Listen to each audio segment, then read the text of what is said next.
Live.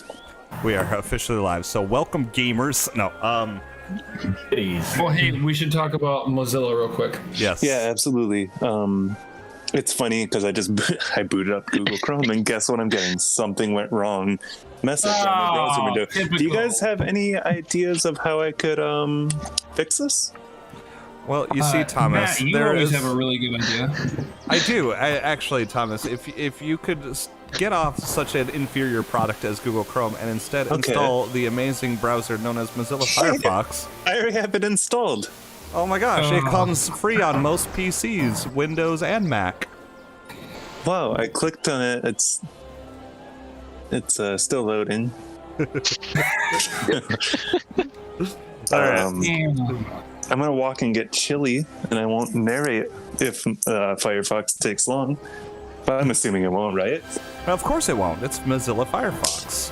Voted Missing best Mozilla browser when I do of that to us. 2009 through 2012. Matt, am I able to turn the music down myself or no? No, but I can for you all. Let me fix that. It doesn't need to be much. I mean, you can also just turn down the volume on your computer for Google Chrome. I mean, Mozilla Have you Firefox. noticed that there was an even newer Firefox available since last we played?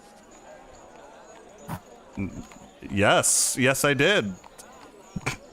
Here, you go get your chili and let me know when you're logged in. I should be really honest, guys. I've been using Chrome this entire time, and they've been sponsoring me. So I believe it. I feel like I should be really honest. Peter, we're live. We're live, dude. Yeah, guys, let's be serious. Matt, there's an important question for you in the Discord, though, before we start. I mean, we've already started, but no, that cannot be your token. Come on, that's Well, Ryan, awesome. Ryan, when we play Lancer, yes, that can be your token. Oh my god. Thomas, are you still in the chat then? Yeah, I'm waiting on the computer to boot up. It looks like I'm loading in now. Okay. Then we'll just go through the backstory again real quick. And I must apologize, Jordan. Sorry, it'll be a little while before we get to you, but don't worry, bud. We'll get Oh, to you're you. fine. So to recap the adventure so far, we're going to kind of go all the way back. As you all should know by now, you are members of the Hunters Guild of Altanova, the capital of Novar, who is currently locked in a cold war with Valera. After a brief stint of retirement, you guys accepted a favor from the guild master Kron to uncover the truth of a string of thefts that have occurred on the main market district of Altanova, known as Abadar Road.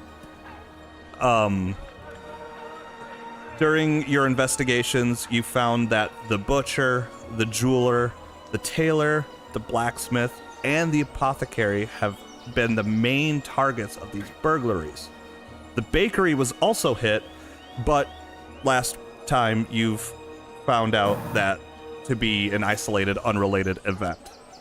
We'll go through each merchant real fast with all their important notes that you should have collected from last session, but just in case you don't remember which each had said, for a while, you probably guys don't remember since it was 3 weeks ago. Your characters, it's only been 2 or 3 hours.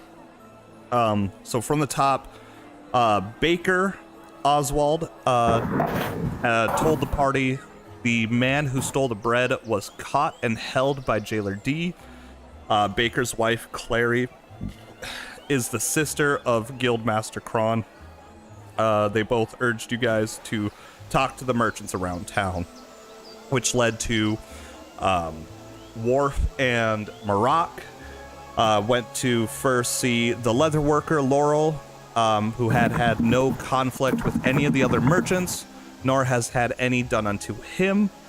However, he does reveal that his son ran off with the jeweler's apprentice and eloped in Valera about a week ago, right around the time of the first burgles.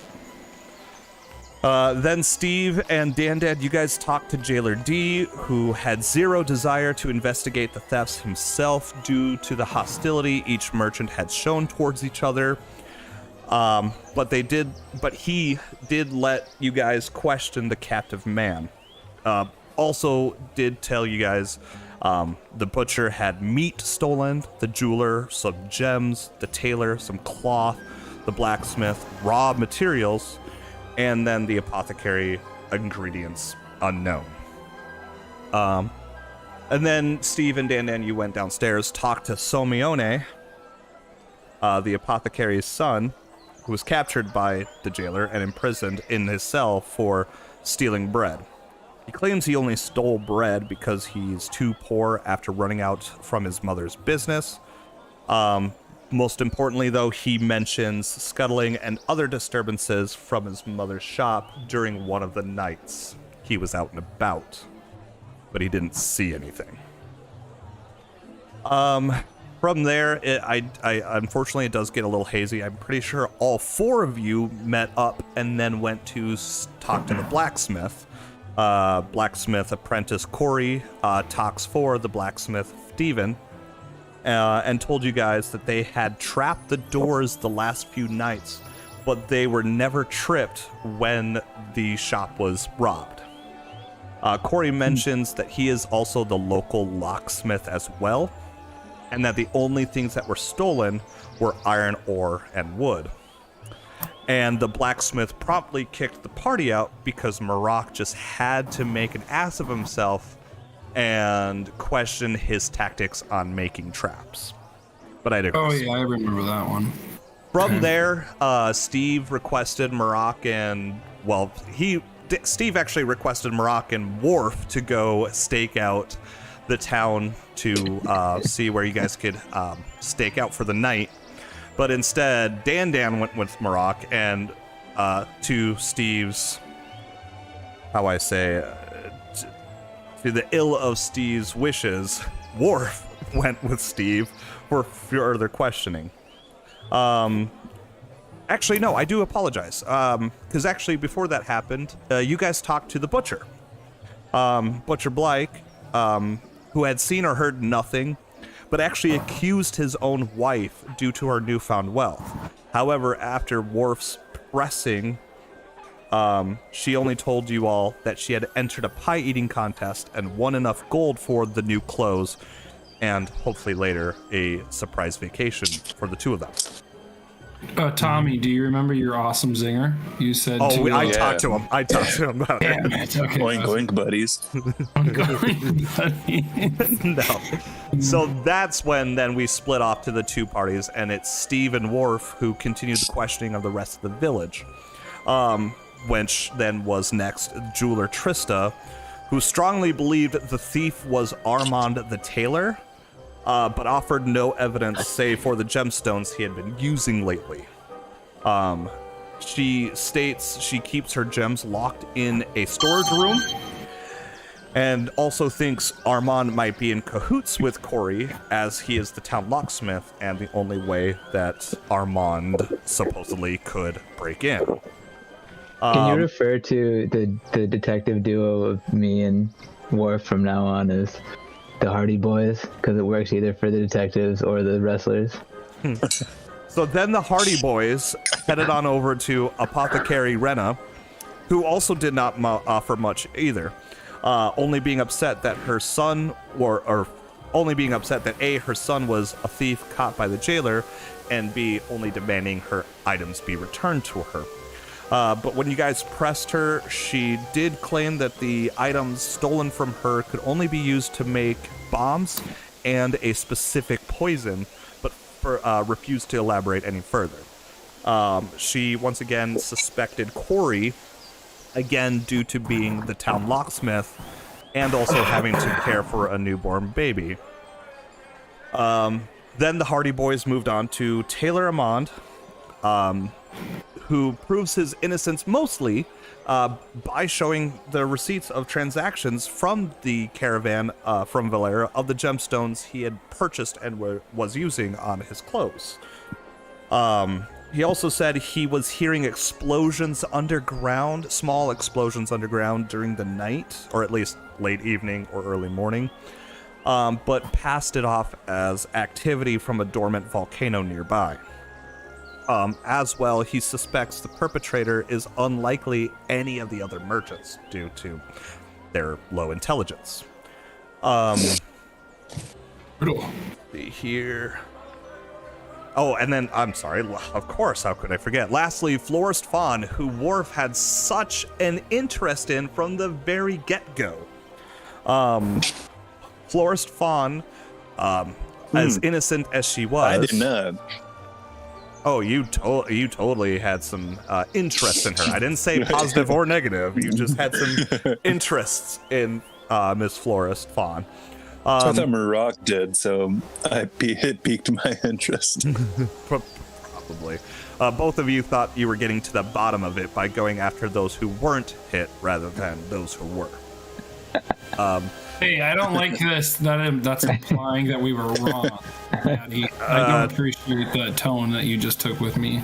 We'll see. Most importantly, though, Florist Fawn did give the most incriminating evidence.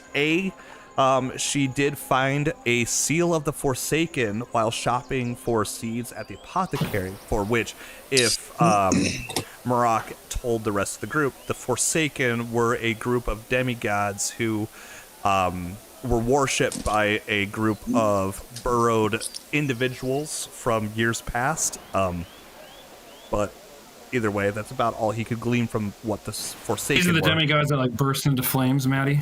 No, the Died people would burst into the demigods. not the demigods, The but the people, the followers. the followers. Thank you. I was fucking stuck on that word. But yes, the followers of the Forsaken believe that ripping their bodies and allowing their souls to explode were a beautiful sacrifice to the Forsaken. Okay. And then can I do one last quick question here? Not Maddie? yet. Nope. Oh, I'm not done. Okay, sorry. We're not Go ahead. done. Hold on. Let me get through all of this. But anyways, yes, we'll ask questions here in a minute. So she found the seal of the Forsaken, and then also she mentioned that during one of her late night strolls, she did see a pale-skinned man with pure white eyes run into the unlocked door of the jeweler's, but was gone by the time she had caught up to him. So from there, you have questioned all the important characters so far, and it is currently late afternoon/evening. Peter, do you want to, and anybody else, if you have questions, go ahead. I do have a question, but I'll let Peter go first. Peter. Okay, which store was it that was it the florist you said what store was it that she saw someone come out of, but She didn't the see... person who's... Go ahead. No, please continue, sorry. So there's a shop that we went to that the person was like, hey, someone stole some of our shit, but all of the doors were locked and there's no way they could have like locked the door on their way out. What shop was that? All of them, actually. All of them had all- made that same claim. Yes, Okay, that's right. So what shop was it that the florist saw this pale... The jeweler. The jewelers, yes. And she didn't see the man come out of the jewelers, only dart into the jewelers, and then vanish by the time she caught up to him. Okay, got it. All right. Is there any other questions we need to ask from this? Yeah. DM God? So, like, who did it? Fuck off.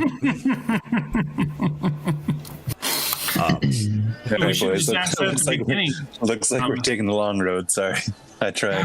That would have saved us so much Good time. try. It was actually Maroc this whole time. I'm sorry, guys. God damn it, dude. No, we know it wasn't Maroc. It was Ryan. Remember my meme?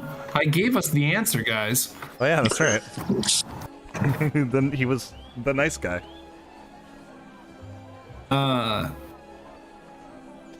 Wanted to see you updated us on a little bit, Maddie. I just wanted to double check on those things. Anything else, y'all?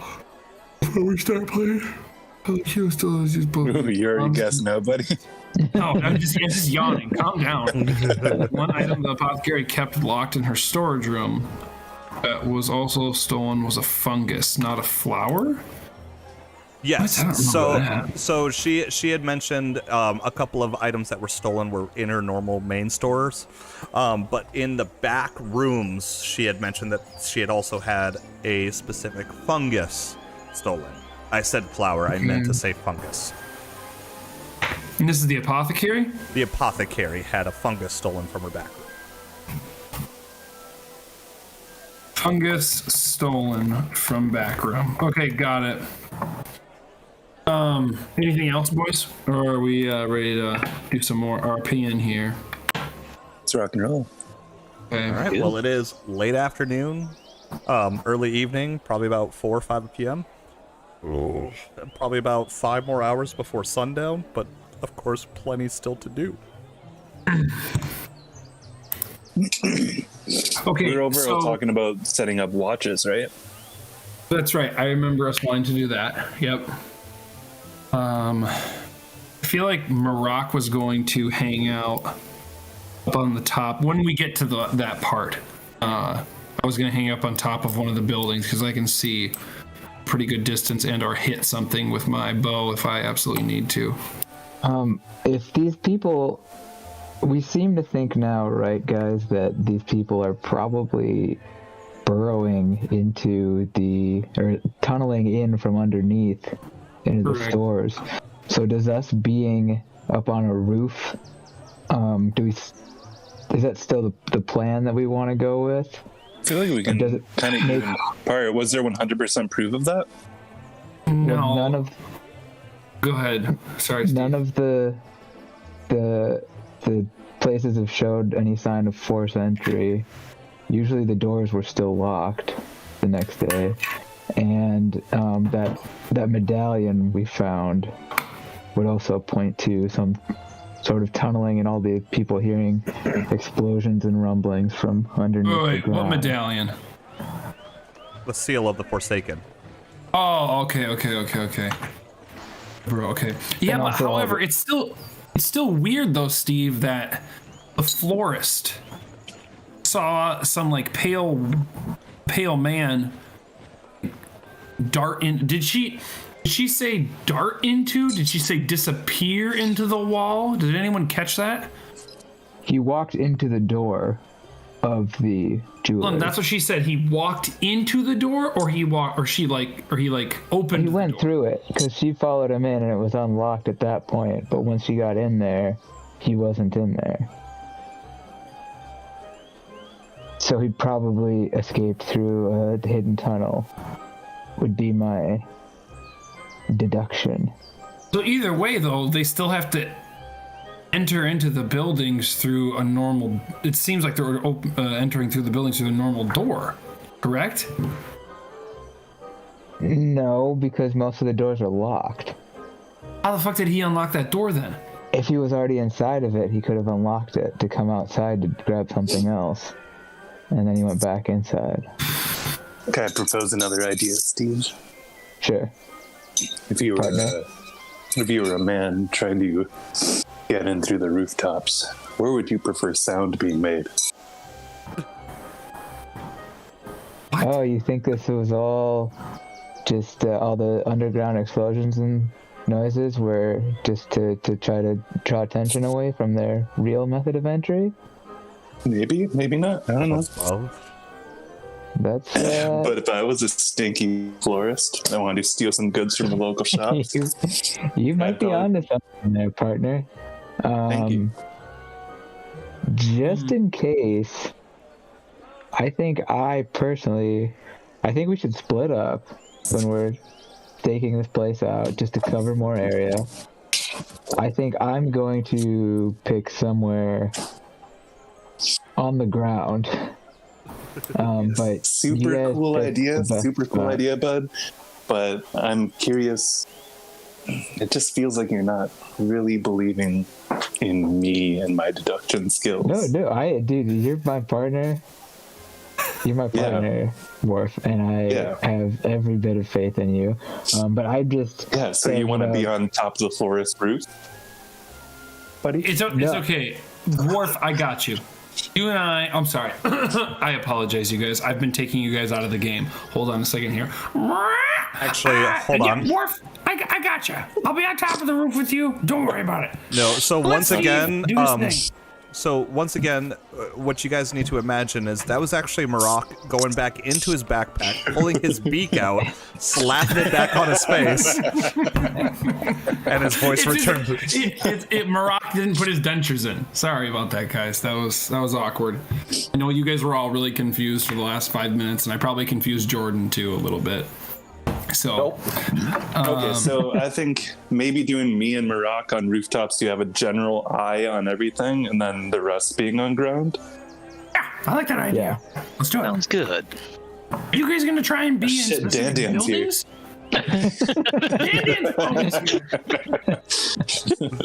I do not do well with these mind games, but I can keep a lookout.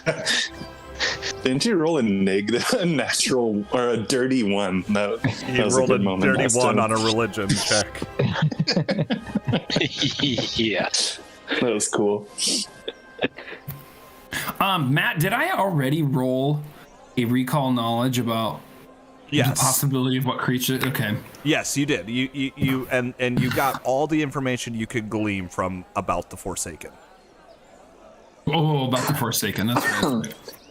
Okay. Right, but that's as far as your readings went on who the Forsaken were and the type of followers they have.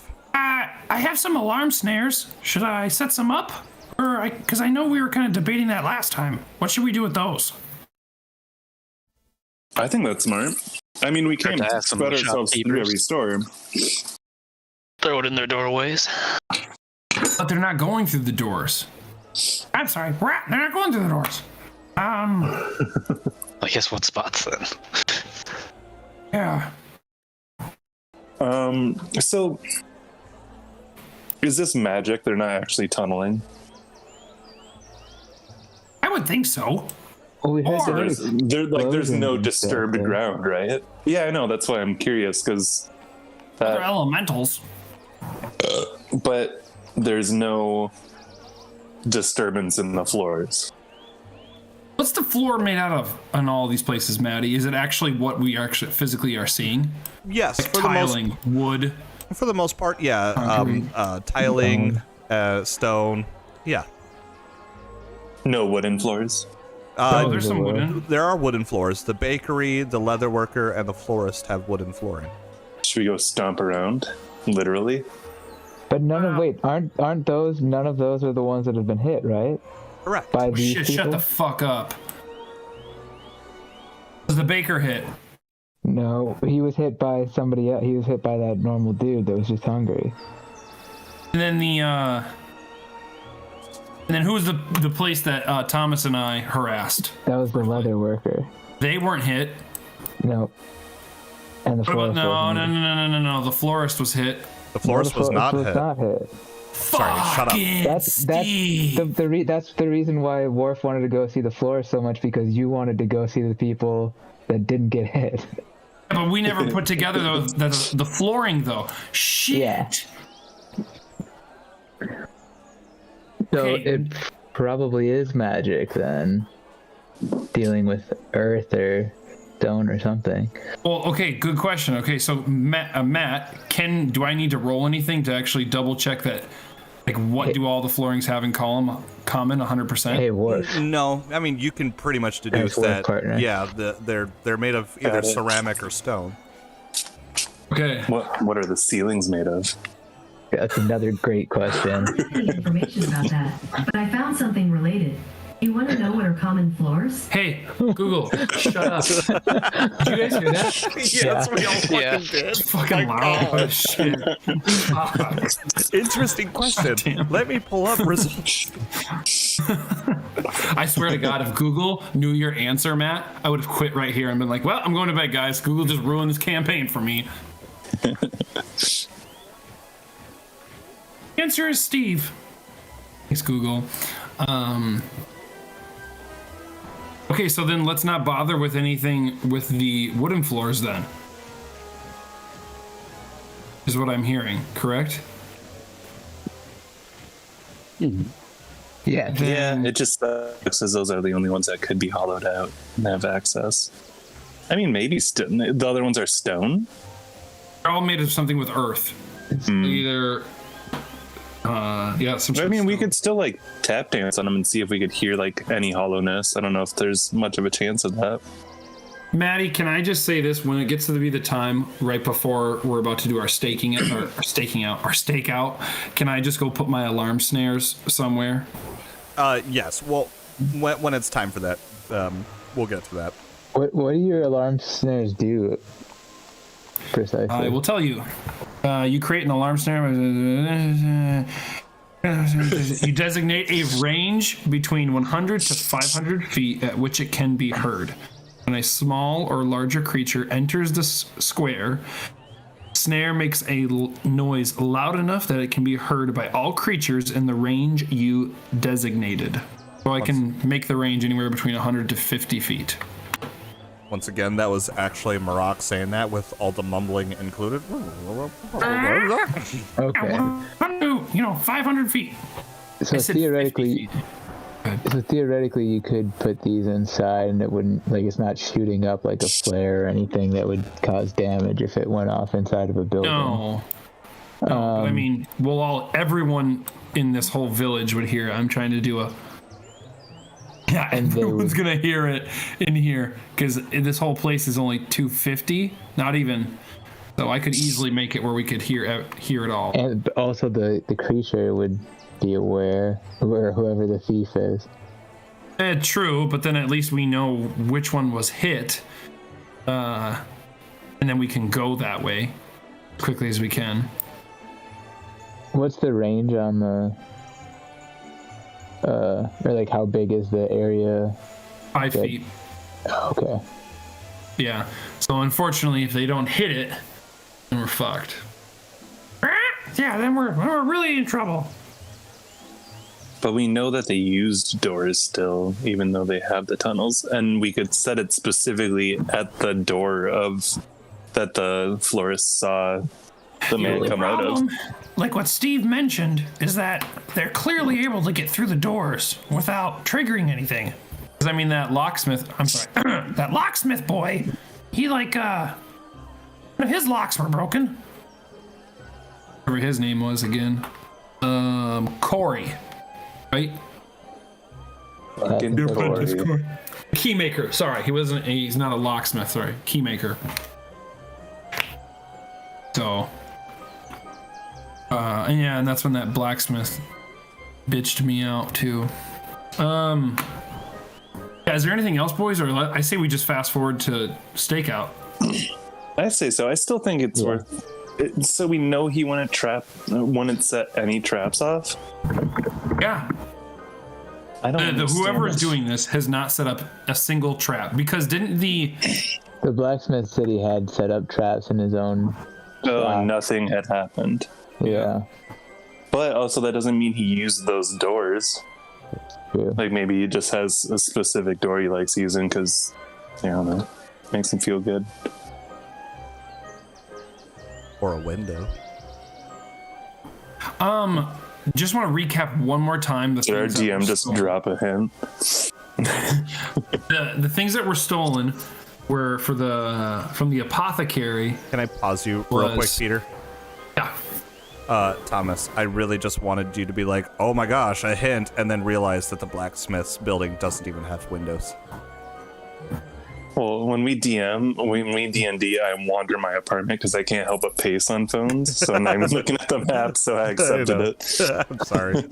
But yes, sorry, Shit, continue. it does not have windows.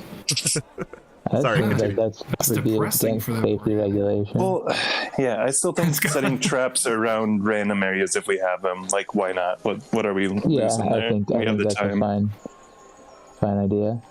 I mean, I'm losing gold. It cost me gold. Yeah, but Well, just pick them up if they don't get used. Okay. I can't once I set them off. We're done. It's a one-time God, use thing. is this Peter talking or Maroc? I can't keep it straight. I mean, it's honestly a little column A, column B. So, I also have a tripping snare. I've got a tripping snare, but I mean, it's not going to make much of a noise unless you're right there. But it'll annoy the shit out of them. All right. Well, we have 2 on the ground, 2 up top. Yeah. Is that how we're spreading it? Yeah. So maybe at least keeping a person where, because if he went into that once, I say we at least have someone standing guard where the florist saw the man. They entered into the jeweler's building, right? Yeah. Yeah, he entered in We and assume then. he's probably not going to go. I'm sorry, I keep saying this is a thief is a male. I have no idea if it is. Well, they do. We did here. She said it was a pale male, right? Pale man. I think she rhymed it. Yeah. You're an imperial pale man. So should we assume that he's probably not going to hit the jewelers again? Well, then could be also if it's a tunnel, like a access point. All right, fair enough. I'll stay on top of the jewelers then. I say we have a ground on the jeweler. Okay, fine. Good point. Ground on the jeweler. I'm gonna do stand on top of which building is this? I'll be on top of the apothecary then. Move my ass over here. Get going, Maroc. Come on. There you go, buddy. Okay, Maroc will hang out over here when it gets to be nighttime out. Where do you guys want which buildings do you want the alarm snares at? I'd say anywhere not going to be in or watching. We're not going to be watching it. Okay. So Steve has me second guessing. Should we all be on the ground? No, well, I'm going to be on the ceiling. I'm going to be on the roof. You're going to be on the ceiling? Be on the roof. Spooky. Because then theoretically, Matt, if I'm on the roof, I could see a lot more than you guys on the ground. Who the hell is this? Okay, never, just a random person. That's the thief right there. This person in red. No. Solved. Let's call it. Wait. One last thing, Steve. What did the dude in the jail tell you again? He told me a lot of things. What do you mean? If I remember correctly, didn't he tell you that, like, he feels he's being kind of, like, scapegoated for this whole thing? Like, he just stole some bread, even though everything else that's been stolen has been, like, higher value or something? Or why was he thinking he's being scapegoated? Well, I thought they didn't suspect him of the other crimes, did they, Matt? Or They was he being didn't. accused of? No, he was only being accused of robbing the baker. Okay. Yeah. Thieving the Okay. baker. He didn't rob. He didn't hold him at gunpoint or anything. He just broke in and stole some bread. But was quickly This is the caught. apothecary's son. The apothecary's son, yes. Okay. So The apothecary suspects Corey. But again, he's not the A only lot one. of people suspected him because he's the locksmith, and none of the Why locks does were the broken tailor into. hate the jeweler again? Why does Armand hate the jeweler? Armand just hated the jeweler because the jeweler was quick to immediately place blame on him because he purchased jewels and gems that looked much like the jewels and gems that were The stolen jeweler from. thought that he had stolen the gems from him. Okay. The jeweler hated Armand more, and then Armand just kind of had disdain for everybody because he thinks he's better than the rest of them. Okay. Very well put.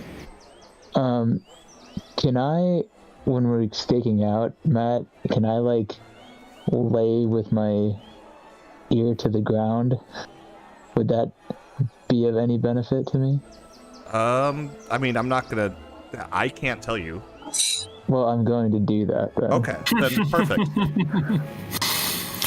Where should we put Dan? Wait, who's a dwarf among us again? I am. I'll let you figure that out, Maroc. Don't put It I'm rhymes with sorry. my name. Yeah, Worf, you cannot be on the ground. You have to be on a roof. My only Because we problem need is fast people on the ground. I'm also really fast and I'm sneaky as frick. You are not really fast. You're literally Am I 5 feet not? slower than all of us. What the fuck Except does for that mean? Steve, you're 10 5 feet slower. You have 20 feet per round. He has 20 25 per feet. action. He's got 25 feet, dude. I 25 think I'm now? pretty fucking fast. Okay, never mind. He is pretty fucking fast. What do you got, Peter? Yeah, I got how fast are 25. you? He's a dwarf, so normally he starts out at 20. So Wait, you got 25 also, Peter? I got 25 Why are you talking shit then? because he normally starts at 20 as a dwarf. All right, let's I got 45.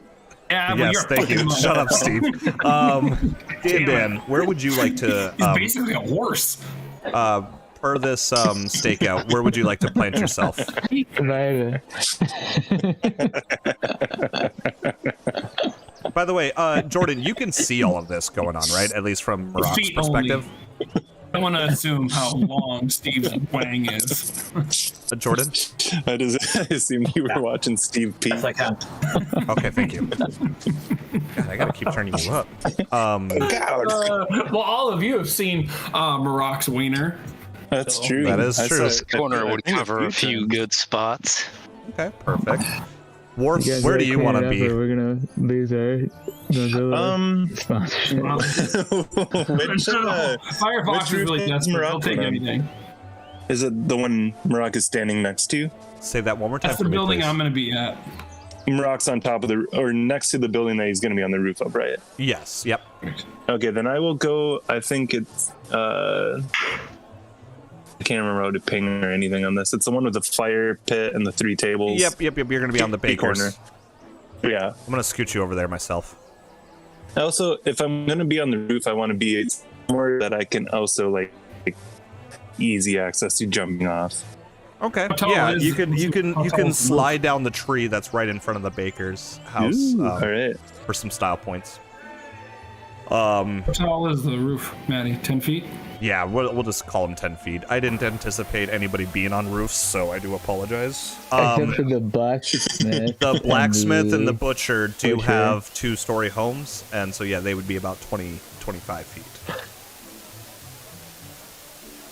All right, Who so has 2 stories? You said it was the the blacksmith. butcher and the blacksmith have 2-story homes. Butcher and the blacksmith. Okay, got it.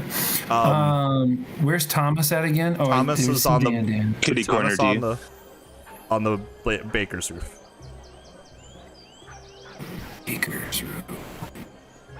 I can just do. I can just find the party and just go. Tommy Salami. No, bring me to Tommy.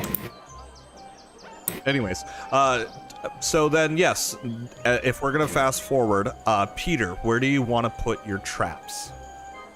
I was gonna say, can I purchase an item real quick? Of course. Is the blacksmith selling any boluses? I'm sure a blacksmith would definitely sell a bolus or 2. But there you are, Worf. Sure, I'll buy 2. It says 5 silver pieces Yep. for each one. Correct. Yep. Okay, cool. We'll just be holding on to those at the ready when we're waiting. Okay. So you got a couple Maddie, of boluses on do you. you want me to specifically tell you where I want to put Yes. the alarm snare? Like in like I'm a gonna square draw them. wise. I'm what gonna is the building? yes. I'm gonna draw them. I need you to tell me exactly where we're putting them. Okay, I'm gonna put one in the butcher's. Where at? I want it. Where's the door? Where's the rear door to the butcher's? There These is- are windows. Those are windows. There is no rear door. Just the front door. Yes. The front door is between the 2 torches. I want to buy this piggy right here. Okay. Okay, well, that's an alarm Wait, snare. hold on. Actually, no, it doesn't matter because if you can't see it, that's fine. I can at least still see it. We'll see if it's Perfect. important. Okay, and then I also want, since we're not getting anything here at this dude's house at the blacksmith's, let's go someplace else. I want to go. This is the tailor. Yep. I haven't been inside the tailor, so I'm gonna go scope it out real quick because it's all black. Taylor's name again? This is Armand, right? Armand. Armand. I'm sorry. Hi, Armand. Do you know just trying to help out?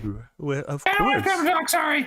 Oh, well, when you're ready to purchase some clothes, just let me know. I won't be. Thanks for the offer, though.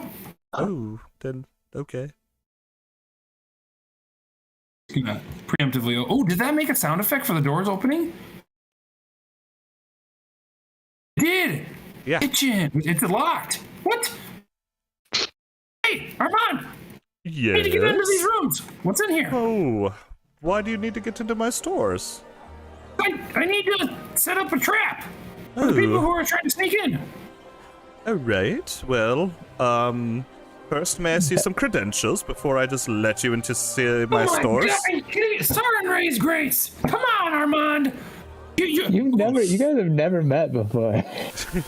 This lady, Yes. talk to one of my buddies. Like, this is ridiculous. Just I'm getting pull out sick your and tired of this. badge. I don't care.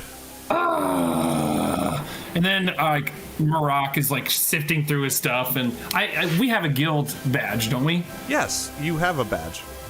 Okay, so I take out the badge, hand it to him, and I'd be like, "Here, Armand, here's this. And by the way, I also have used," and then I pull out my composite shortbow, and I go, "I have also used this," and I give it a little like twang, twing, on a thief before. So I'm pretty good with it.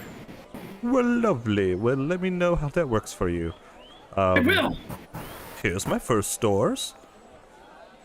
Hey, honestly, wait, what's in here?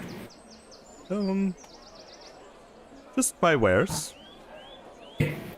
What's in the game? Oh, oops, sorry.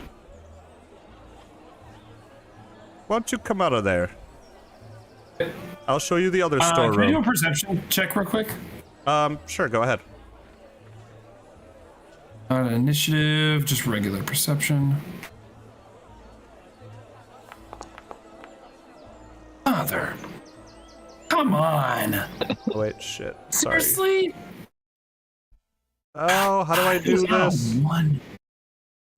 It was right by a 20 also. That was hot garbage.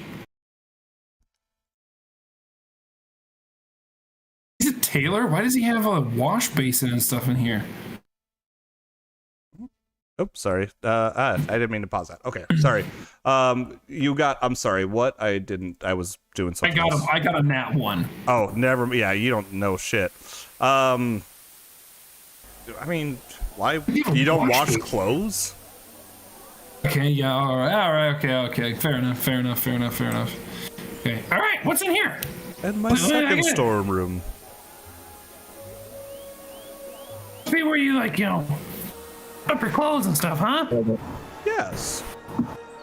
Can you just quick tell me what's inside of here? Is there anything invaluable? Well, I'm trying to think of what would he want to this guy? well, of course, as you know, or as you should know, a proper investigator as yourself, you should know that he has been stealing cloth from me. Just simple cloth. None of my fancy wares and bedazzled gems. Just cloth. He's the one who told us about the small explosions beneath the shop. Yes. Correct? Yes, it was a very... Oh, wait, you're not saying that to him. Never mind. Where did you specifically hear the small explosions? Where were you? Well, if you must know... Shit. Sorry, fucking thing's bugging again. If you must know... come on. Why is this not moving? Sorry. I'm feeling I want to put it right here. There's a fucking... If you must Is that know... metagaming too much? But I did roll a nat 1 in this room. Is it metagaming to be I want to put a snare right here on this fucking vent right here, Matt? Is that too much? You can tell me no also. No. Okay, I want one fair. right there. Then I also want him to answer that question, though. Yeah. So, the last time I heard some noises, I was in my workshop here, just working on my next piece. I felt very fanciful, and then suddenly I heard a noise that shook me to my bones, but, well, as I told your friend, the kind elf, there is a dormant volcano not too far from here that I believe could have very well been the cause, but, well, you guys can figure that out, can't you? You think was it right below your feet? Or was it to the south? I Did you feel like it was don't really feel like I can answer that too well, I'm not going to lie. Alright, fair enough. Yeah, and then I'll place that other alarm snare right smack dab right there. On the Maddie. grate, okay. on that grate. Okay. All right. Thanks, Armand. Good luck. Talk to me like that, Foundry. I can go through a wall if I want to. I'm fucking Maroc. All right, that's it. I'll just place those two, and then just for funsies, I am gonna put one trip snare Sorry, continue. in the back alley. I'm gonna put a trip snare over behind. Who the hell is this lady? Just a nice little girl, just sitting enjoying the frogs jumping out of the pond. Why are you judging her? I don't trust her. She's probably the thief.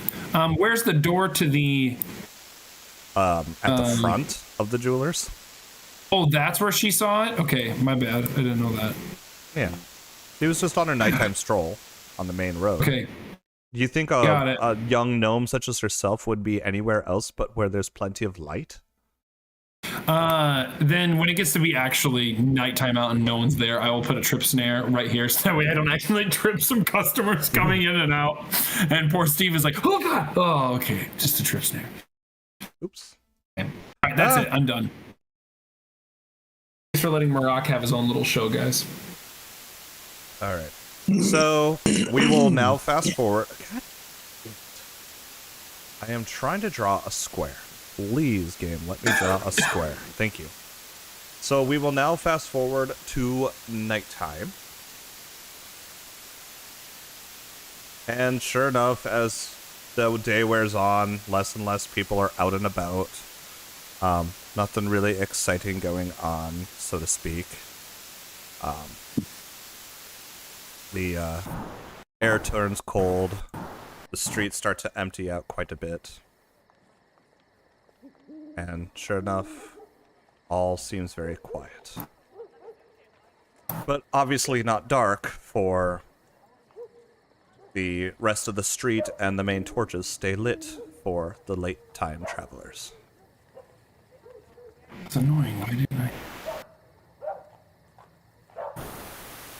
Off in the distance, you can hear a dog barking, an owl hooting. Nothing seems to be too disturbing, but let's see. Dan, could I get a perception check from you?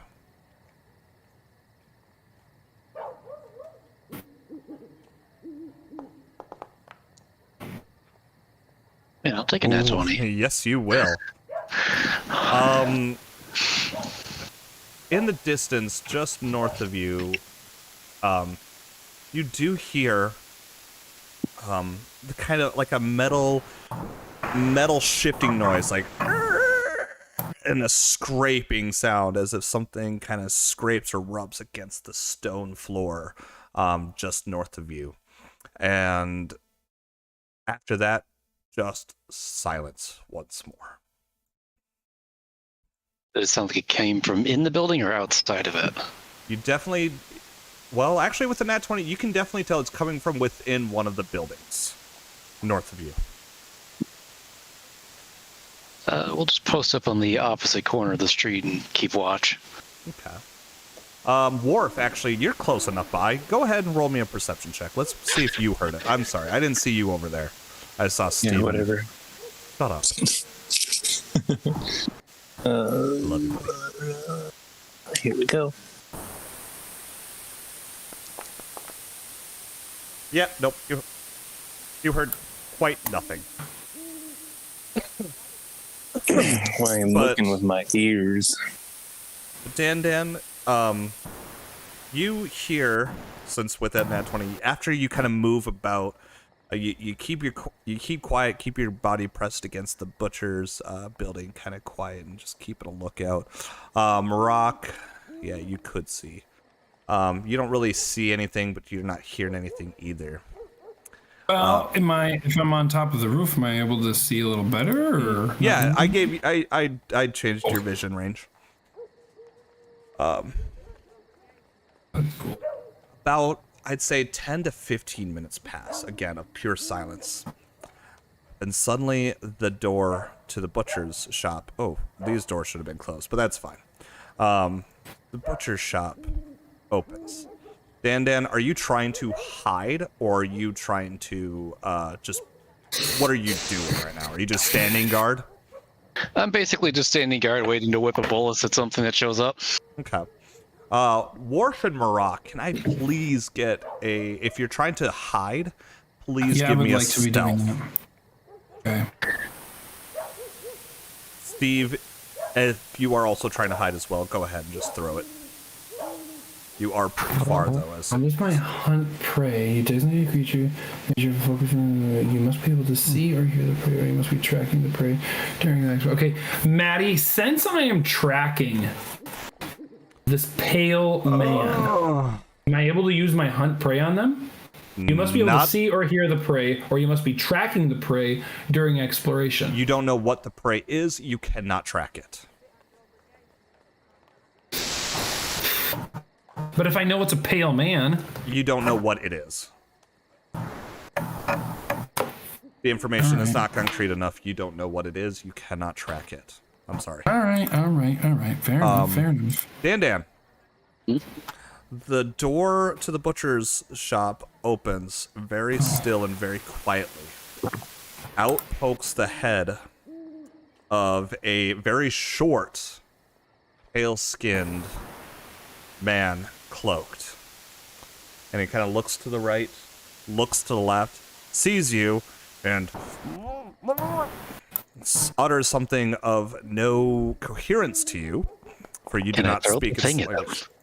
You can. Surprise round, or surprise, and did you throw it?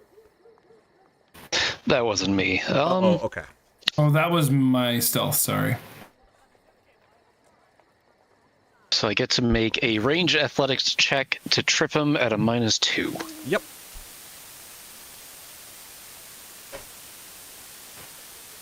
Sure. This but 2 lower. 23. 23. Yes, so you go ahead and you spin that bolus, you throw it at him. He is now caught between the legs, falls over, lands prone. At that moment, his buddy jumps out at the... Why am I targeting you guys? I do not mean to target. I just wanted to activate combat. At the same time, his buddy hops out, and again speaking something of utter nonsense. And the encounter begins. Please roll your initiative. All of us, or Just Dan right this moment. We will get to the rest of you here shortly. And Did you end up? Sorry? Did you end up buying Maddie the images for all the bestiary monsters? No, but I have been stealing them off of the archives of Nephis. I was gonna say I recognized those right away. Those are cool. They're good.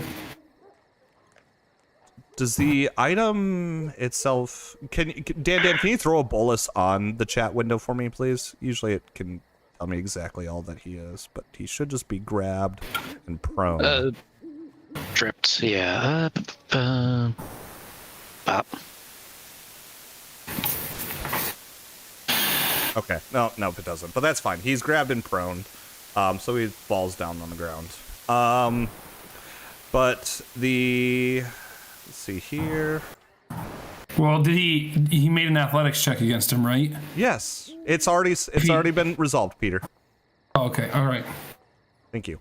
So the first creature runs up to you, Dan, with his little daggers, and he goes and makes a swipe at you. With his first dagger, he plunges it at your, at your thighs. Does a 29 hit you? Yes.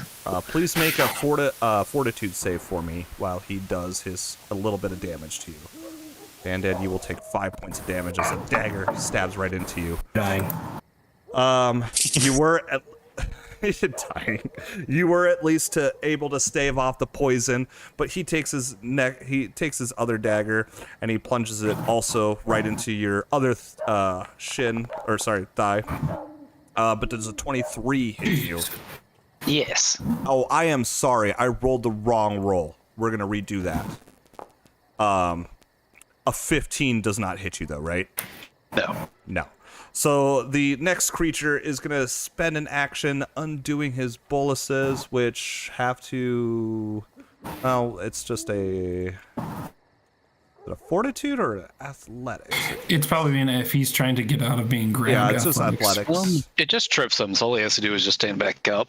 Oh, he's not grabbed. Okay, I thought they wrapped around his feet. I am sorry. So we're going to right-click, and he is just going to spend an action to get up, spend another action to move forward, and spend an action to plunge a dagger into your other shin. The first guy couldn't hit, and with a 29 does damage to you. Please make me another fortitude save. I like to imagine all these villagers are just kind of hanging out. They're not there. I just don't want to delete them. But you were able to stave off the damage. Dan, it is your turn. You've got two of these creepy dudes ready to rip and tear into your, well, thighs still. I'll properly throw my second hand back onto my axe, yell out at the top of my lungs, "Ho, the enemy is upon us!" And You all hear I'll that. whack this guy real hot. Oh, I'm fucking diving. We'll get to you guys in just a second. Go ahead and roll. Yeah, natural 1 power attack. Oh, that doesn't critically fail. Use a But hero point. Want to use a hero point? Peter, He I has a don't hero need- point. I'm just saying. I He's got a don't- hero point. I don't need a second DM in this do. job. But yes, you do have a hero point if you want to use it. Otherwise, Otherwise, something more dangerous. all right. You do have one more action. No, that's it.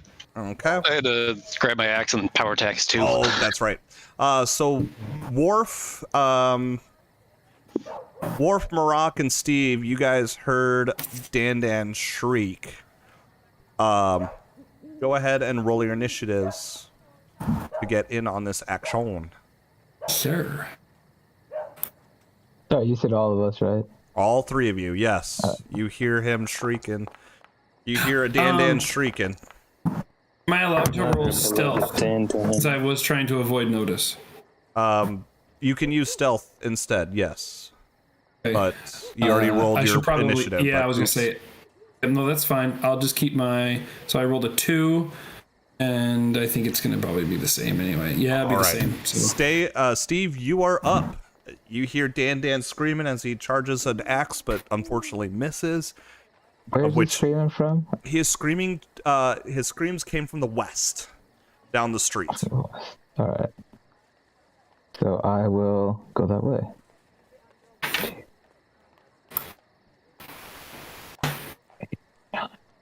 That's Go further 45. west? He's still further west. Oh, He's I still see him further that west. one.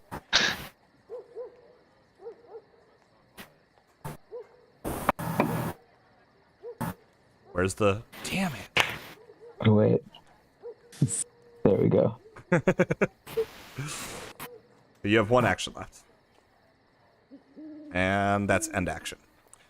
Alrighty, so we are up to Worf. It is your move. All right, flipping off this rooftop down the tree. You slide down Um, gracefully, unfortunately spending one action. If I could actually get an acrobatics check from you to see how graceful you actually were. You want to see how graceful I am? I want to see how That graceful was you were. this graceful, buddy. Oh, shitters. That Now, wasn't graceful at all. luckily, there isn't actually like, you didn't actually have to make a save for that, but you thought you were going to just dive into this excellently, but we just hear like as you like thump between each branch trying to land. But you get down, dust yourself off, and 2 actions left. Well, the only reason I wasn't graceful was because I was in a panic to get to Dan really fast, so I'm sprinting to him, Okay. helping my buddy. Do you want me to do that for you?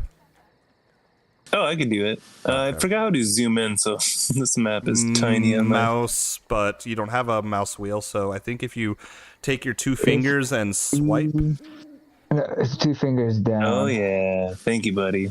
Okay. and then it's right. All right, I'm in it. I probably won't go where I put him. I'm gonna maybe frick. If it's not too late, Patty, and that guy's facing that way, can I try from the tree? Oh, fuck. I already said I was running. It doesn't matter. I'm going to get behind him and I'm going to start attacking. All right, you got one action left to attack. Oh, stupid. I forgot about your 20-foot spear. Yeah, with returning. Well, I'll use the flaming rapier for now. Do you mind if I actually name my flaming rapier? You can name it whatever you want, baby. Okay, I'm going to call it Mozilla. I'm going to pull Mozilla out, and I'm going to take a big old... Oh, that's not how you do it. Why do I have to do this? Did you not... every time? Did you not... Wait, let me ask you this. Did you have the flaming rapier drawn? Or did you have the spear drawn? I didn't have anything drawn. Oh, okay. We'll say you had your rapier drawn. Yeah, it fell out of my pocket when I fell out of the tree. Okay. I genuinely can't remember how to roll an attack in this. You click on your character. It should have a toolbar that shows you to draw, and then it's like the plus 11, plus 10, or plus whatever. Well, first you have to draw your flaming rapier, so I'll draw it for you. Now click on the plus 11. I love that I've... Shut up. Shut up. Where's the plus 11? What are you talking about? Under strikes on the toolbar. Oh, Jesus. All right. Yeah, I see it. Okay. One day I'll remember this. That's all good. You do hit, so you do take a nice meaty stab with your flaming rapier. But yeah, I'm gonna go with your roll because I shouldn't have rolled for you. I'm sorry. Thank you.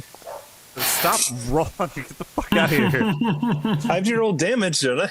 You did roll damage. I got it. I did? You rolled 16 for damage. Yes. Oh, well, I just did that. Okay. Anyways, moving forward. That is the end of your turn. Marok, we are now up to you. Okay, Maddie, can I assume that none of these guys are concealed to me since I can actually see them? If you can see them, yes.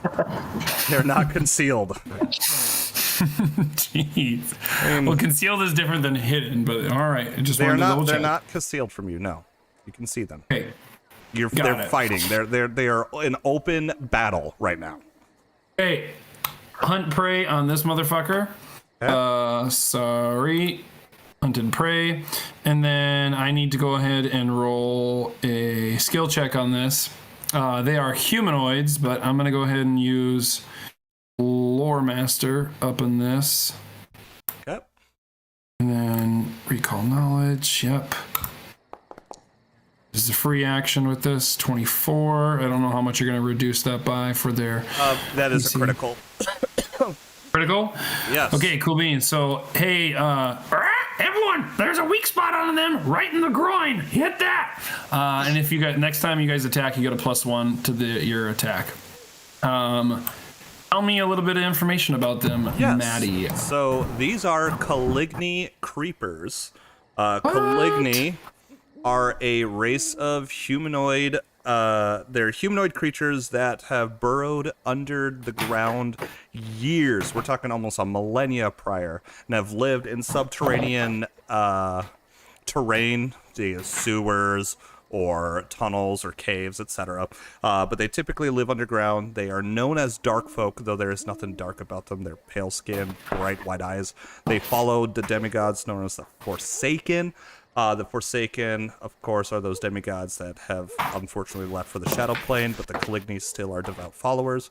And in such that when they do die, they release a burst of energy in different ways, depending on the type of Caligny creature you're dealing with. In this case, the Creeper, who, when they blow up, they cause a death flash, which causes light blindness for creatures who get hit by it.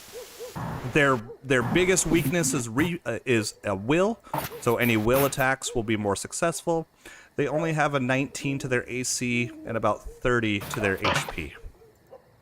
Okay. All right. Cool beans. I'm going to go ahead and then use Hunter's aim on this one. I will unfortunately be shooting through Steve, so I'll probably get their +1 lesser cover. But I get a +2. Hit him.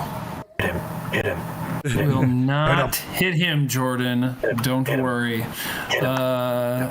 Where is this? And then I want to add, hold on. Hunter's aim. Ah, nice. That's bitchin'. Okay, cool.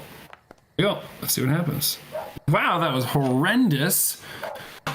What did you say their AC was? 19. You missed. You did not critically fail. Deciding if I want to use a hero point. No, that's fine. Okay, I end my turn. Okay. So we're at the top of the round then with the first Caligny Creeper. That one goes ahead and stabs at the new offender, Steve, who ran up. He's gonna slice one dagger into your thighs. Ha Good luck. Well, does an 18 hit you? It does not. Okay, well, he's with a little bit of how you say he's just gonna try again. Fuck it. I can't. He's gonna fail even worse. Then he's just gonna get mad and that's gonna cause a. Oh no, it's not. He's then going to just try to tumble through you, Steve, to end up over here. With. Can I hit him with an attack of opportunity if he's doing silly things? Yes, you can. Can I as well? No, you cannot. But he is going to try to tumble through you. Oh, that was He really gets a nat- Oh my god. So he successfully tumbles through. But Dan, you line up your axe ready to slam it on the ground as the creeper tries to get around him. And you do hit him with the axe. Well-timed, placed blow right on his noggin. And oof, you do a good chunk of damage. But next up is the Caligny Creeper, who now has Steve flat-footed to him, and Dan are flat-footed, so... Or at least, yeah. So... Wait, why am I flat-footed? You're flanked. Sorry, not flat-footed. Oh, flanked. I'm Flanked. Yeah. You're But yes, still flat-footed though. yes. Yeah, right. that's why I'm flat-footed though. Yeah. Yes, so I'm going to make you both F for flat-footed. F for flat-footed. Either way, the first Caligny does not like Creeper did not like how you did that to his boy, so he's going to take his little dagger and stab into you, Dan. And tell me, does a 16 hit you? I repel his weak attacks. Well, he doesn't like that, so he's going to swipe at you again. Ha-ha! And with a 21 against your... 21. Ooh. Oh, wait, no, 19. That's right, I'm flat-footed. You are flat-footed. Aha! I'm sorry, then. He is going to do 5 points of damage to you, but I also need a fortitude check from you, please. Stop with your poison, you weird little things. Oof, I am sorry. You are going to take an additional 1d6 of poison damage, which actually is going to do the full amount. Next up, we have your turn, though, Dan. Hey, Dan, try and scare the shit out of these guys! I was demoralized. That is the thing I have, isn't it? If it's a thing you want to do, it's your decision. Ooh, intimidating glare. Ooh. Sure. I'll just give him the stink eye and see if it demoralizes him. Roll intimidation. Which one are you targeting with that glare? The one in front of you or the one behind Steve? The one in front of me. Okay, go ahead and give it a shot. Unfortunately, you did not succeed. So, try as you might, you string up, you bundle up your face, and he is impassive. Well, I guess we'll follow it up with our fun little knockdown action. All right, do it. Starts with a trip, and then I can follow up with an attack after I do it. Okay, go ahead and trip him. You. Against his foot, you fail to trip him. You try to swing your foot down, and he kind of dances above it. Dan dances. Dan dances. Hold on. Dan Hold on. Was dances. that you? It looks like you have to make an attack first. Make a melee strike. Is it attack and then a trip, or is it a trip and then an Yeah, attack? you make a melee strike. If it hits Okay. and deals damage, you can attempt a athletics check. So that did Hey, that, backwards. So you just AC? need to do, you just need to attack. What? Well, Steve, your turn. Oh, hold on. Was that Dan's trip or was that his attack? That was That his was the attack. attack. Yeah. Okay, I was gonna say if that was your trip, you would I think fall prone, Dan. Oh, All right. First things first. Gonna activate Tiger Stance. How do I do that? How come we don't have like a sound effect for that yet? Because it's gotta not be- important. What are you doing? Yeah, Tiger dance stance. Okay, cool. There we go. And then I'm gonna use Flurry of Blows. Can I get a +1 on this first one because of Peter? Is that what do you say? Yes. You got a +1 on your yes. And how do I adjust When you- that? When you click on to roll, there should be a additional modifier that you can add a +1 to. From strikes? So when you just roll strike and I'll fucking figure it out. Yeah, there should be. You should be. Oh wait, yeah, there is Yeah. one. Okay. So yeah, I was gonna say it should pull up, but yeah. Does a 28 hit?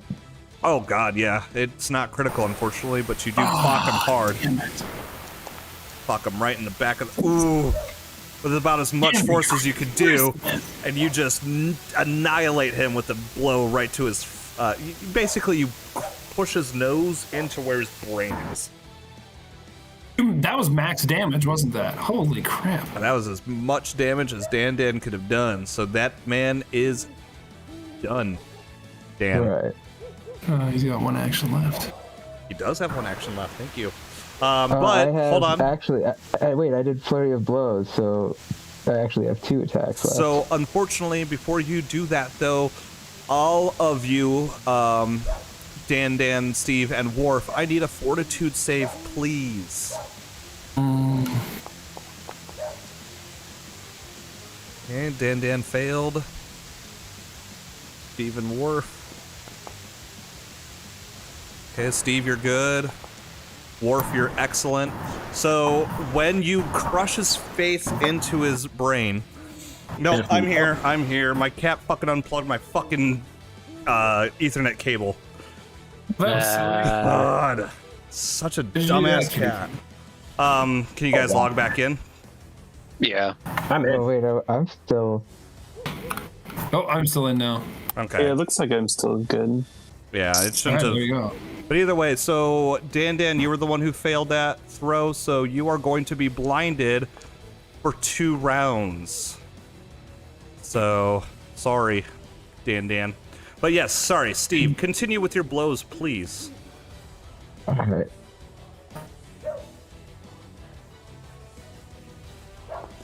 Oh man, how come I can't see? Does a 12 hit? Unfortunately, a 12 does not hit, so you reel back, try to go for the next one, but he dodges right out of your way. Alright. I'm gonna recover by hitting him this time. Oh, there we go. Okay. With a good old judo chop, Does and a you natural 20 crush. hit him? You fucking will crush him, baby. Oh, he is fucking. You punch him. But at that same time, once again, he violently shakes and explodes at a blinding. Wait, I have to do 1d4 of bleeding damage also. Oh my god. Ryan, shut the fuck up. He's dead. Roll fortitude for that. Also the other 2.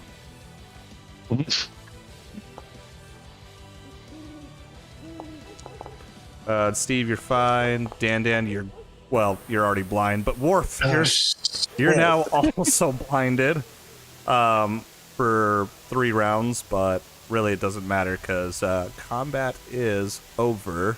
The 2 are dead. So you've got Are they 2. dead or just knocked out? No, they're dead. Let's just okay. If I'm you're not. blind, do I know they're dead? They're not dead. I mean, so actually, Steve, no, you didn't do enough They damage. spontaneously combusted. I don't know Yeah. what else. How do we... You're not going to get them back from their soul energy escaping in a blinding light, flash of light. So Yeah, they're dead. Rock walks over to you guys. All right. Yeah, it's really nice to know that I'm not the only one who's totally okay with complete murder and someone sneaks up on us. I don't know Those if everyone's blasted dead, white so gremlins.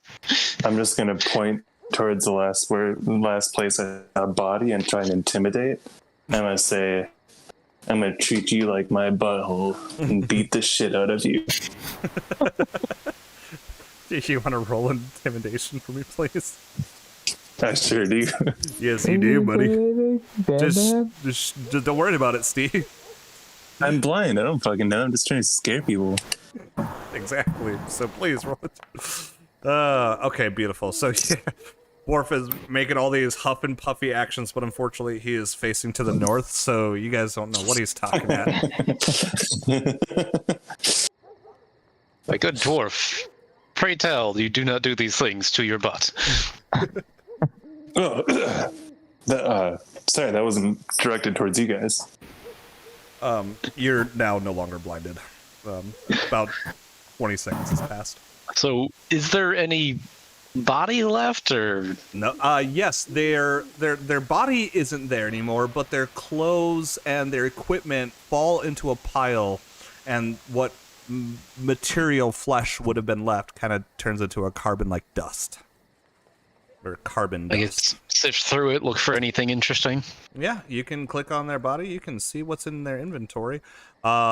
They carry they carry a dagger and 3 vials of a substance known as black smear poison. Were we able to swipe that, Matt? Can you not click on them and open them up? Yeah. Hold on a second here. I want to see. Just have to. Where's my gear at? But yeah, so that's all they had on them was black smear poison, 3 vials of black smear poison each, and a dagger. Okay. Maddie, since I have that black smear poison, can I go ahead and apply one of those right now to my first Of course you can. knocked arrow? Okay, I will do that then. I don't know if I can.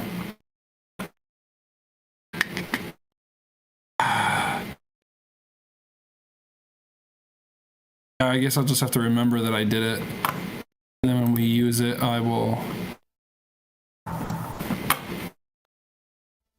But anyways, yes. We'll figure it out later. In the meantime, So, we'll go check out the butcher shop. They've come from in another here. Oh shit. Okay. Since they're So gonna go in there, can I go back up onto one of the roofs? Yeah, I just don't want one sneaking up behind us or anything. do what you're gonna do. Dan and Steve. Well, actually, Marak, the alert trip mines. What do they have to succeed for perception? It would be my crafting DC. Okay, so Dan and Steve, please roll a perception, and you are to beat a. I'll tell you that. I think it's a 19. Yes. So, okay, Steve and Dan, you don't know where he plates the trap. So continue on as you would. I guess looking around, do we see any obvious entrances, exits they might have come out of? Like that grate? I mean, so you rolled an initiative perception, but that's funny. Hey, since I got a critical success on the recall knowledge, Maddie, can I learn any other details about how they would have entered in the building? Like any magic? I gave you everything you could know. Yeah, all right, fair enough. They are underground creatures who live in the sewers. I think that's pretty obvious enough. Sorry. Okay, so then they probably, assuming that, then they probably came from some sort of sewage or something like that. So, did you relay that information to your party before you hopped up on the roof? I probably would not. I did not at this point. Okay, no worries. So yeah, Dan and Steve, you guys hop into the butchers, and nothing really stands out to you right at the moment. Your initial perception roll, I will say, was more just to see if you would see his trap. So if you're actually trying to investigate the room, I can take a new perception check. Sorry, Steve. Oh, to Dan. So Steve, you kind of walk in there and possibly from the fact that while you didn't get light blindness the first 2 times that happened, might probably like shake up your gaze a little bit and kind of left you a little fuzzy. But Dan, you're coming back strong, and you're like, yeah, weird. How would they have gotten in here? Well, I guess if they must have, based off the metal scraping sound you heard earlier. There is a grate, a giant 5-foot by 5-foot grate in the middle of the floor that would have to lead to the sewers. Wait, there's just an open sewer entrance in the... There is not an open sewer entrance. I mean, it looks like there's slotted holes in this. I'm guessing with this renewed check, I don't notice the new trap. You don't notice the trap at all. Yeah. Oh well, shortest path. Okay, so wait. Oh, okay. Oh God. I have fallen into the abyss. Sorry, I meant to you were so quick on that draw.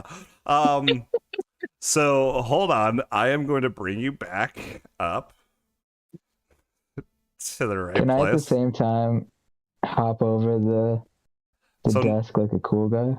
Nothing happened. Don't worry. And Steve, yes, but just give me a minute to reset the situation. You didn't see anything, Dan. Don't worry. So, but yes, Dan, when you kind of sprinted around the counter to see what was behind it, Peter, what does the trip sound like? What sound does it make? Because it definitely went off. When it goes off, I like to assume that I got to program it to do my own specific sound. So it's just the sound that I make when I wake up in the morning, Maroc, which is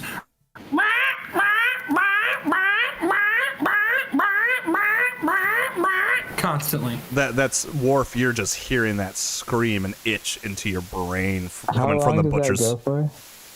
Actually, it doesn't say how long it goes for. I think it's just like one loud noise. So it's just a... We'll say, yeah, about 5 seconds. But yeah, Worf, you hear that just screaming from the butchers. Gundren, I know you don't have a token on the map, but could I get a perception check from you? Let me just... I'm going to put your character here for the sake of being able to make this roll. I'm just going to place your token on the ground in the butcher shop. Oh, that's Steve. But you should be able to click your character and make said perception check. You're not actually here, though. Yep, that's fine. You said perception, right? Perception, please.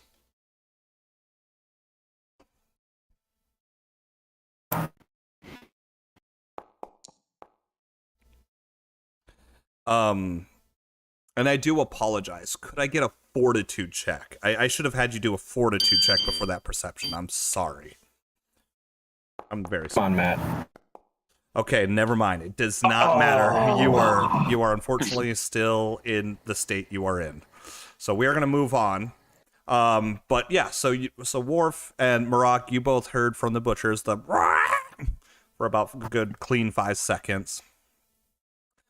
All right, I'm gonna run there, but a little more carefully and sneaking this time. If you're gonna sneak, I need a stealth, please.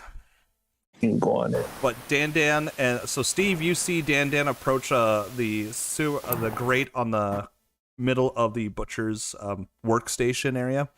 Oh yeah, you're nice. You feel very confident in your quiet approach. Worf. I want to do a cool guy, like jump across the counter. Can I get an acrobatics, please, and see? You sure can.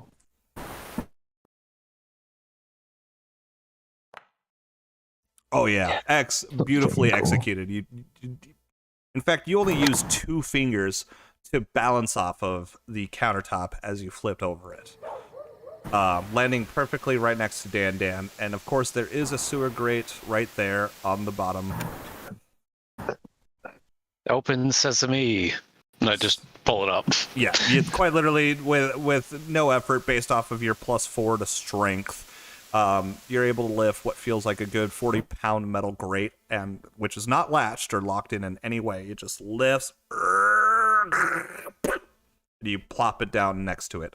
And sure enough, looking down from as far as your human eyes can see, it does look like there is a ladder that leads directly down to some type of sewer system. I'm fairly certain they come from here. We should gather the rest and find if there's more of them. Good idea. So Worf, Hey guys. Worf, you're probably right about the window of the butcher's shop here now.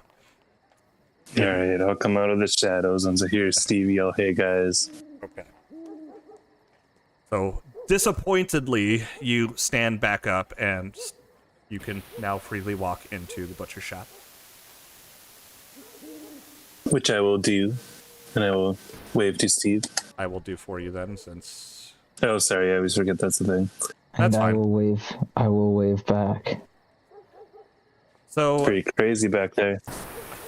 Marak and Worf, the only thing you see different about this room right now, which I unfortunately couldn't model correctly because of how Dungeon Draft works, the sewer grate that was in the butcher shop has been lifted and moved to the side, and a 5-foot hole is in the middle of the floor. Okay. With a ladder that leads downwards. All right. Why don't we get going then, guys? Going down the sewers. Let's Go do day. it. So now, Maddie, that I know what these things are, is it possible that I can track other ones or no? I mean, eventually, yes, obviously. Are you wanting to go down in the sewers, Steve? I am in the sewer. I'm looking down at you, and you're in. Now I In the sewer, accidentally right. came back. Now All right. I'm back Yeah, in the sewer again. Don't go over the ladder token if you don't want to go back upstairs. So not only Hold on a second. Not only- I'm gonna light a torch. Maddie, I have to click on some. I have a torch in my pouch, but do I need to click on anything to say Nope. like, "Hey, I want a torch"? Okay. No, just are you lighting a torch? Lighting the torch. I'm gonna hold it in my bow draw hand. Okay, so you My light arrow up the draw torch, hand. and you give off a good sort of light, which I'm sure Dan would very much appreciate. Oh, look at that spider. I'll appreciate it too. Guess what, we're down here. I feel like switching to my hatchet and shield combo. There we go. So you guys come up, and sure enough, you're in a giant 25-foot square foot room. The water level below your feet is only maybe about a half a foot, maybe even less inches shallow. Definitely sickly, gross sewage water, of course, but for the most part, you see like blood, pig guts and blood that kind of just been shoved into this sewage system from the butcher above. You come up to a grate, and those who can see him, which I know Marak, Dan, and Steve could currently, and well, not Worf where he is, but if you move forward, you guys do peek through the grate. You do see a dwarven male kind of fallen down, laying on his back. The wind clearly knocked out of him. But the grate up front of you is currently locked. Hey, can anyone unlock this thing? I could try. Come on. Get in Hey, there, buddy. you over there. Are you okay? What's going on? Why are you back down here? That's Marak. Jordan saying that to the dwarf that is laying on the ground. Gundren, I would need, if you want to hear the unnecessary noises that come out of Marak's beak.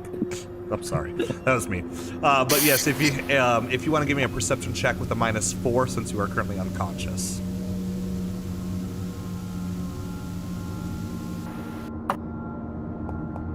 Track 4 from this. Okay, so a 16, not quite hearing nothing. How did I just take 28 points of damage? Because that's what I meant to put you at when you were unconscious. Oh, okay. Okay. So you're fine. And yeah, so Worf, you go ahead and approach the grate, and you're not really seeing a lock mechanism, but if you guys can give me either a craft or a perception check, I can give you the next hint as to how to proceed forward.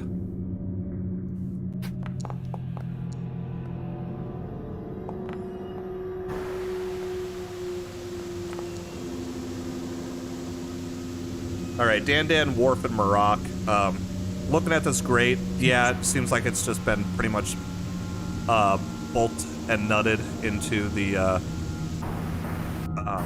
sewage walls, but it is very rusty. Can I punch it? You can, if you would like to, Steve. I need an athletics check, please. Not just a strike. Or you could strike it, yeah.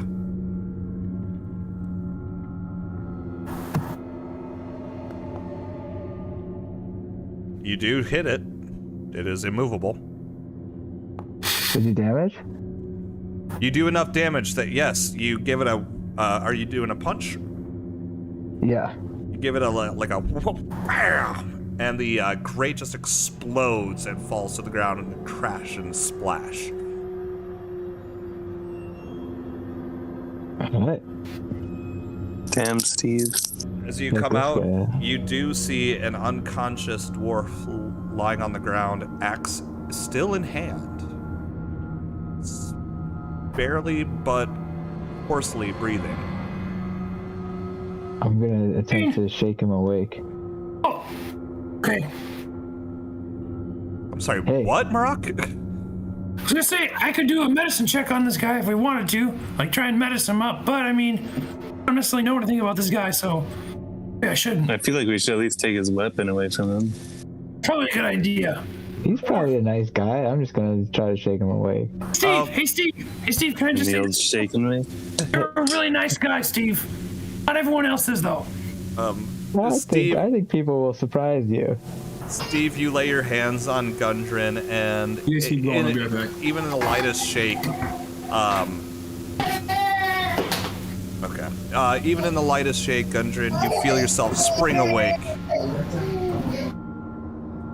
And you look around, and just as you were when you were here the first time, you do see, now instead of several creatures attacking you, you see 4 new strangers, all standing around your body. If you guys want to introduce yourselves, what you look like to this Gundren, and Gundren, you do the same, please.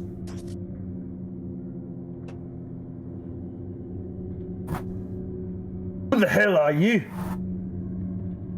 Hey, my name's Steve. I'm with the Hunters Guild. So are the rest of these guys. We're just investigating these robberies. We've chased a couple guys. We think they came this way. Or we defeated a couple guys we think they came this way. You seen any suspicious fellows Excuse down me, here? Steve. Let me handle this. Alright. Hey, buddy, we have some questions. You don't answer them, I'm gonna treat you like I treat my butthole. I'm gonna beat the shit out of you. Just beating the shit out of who? Oh, God.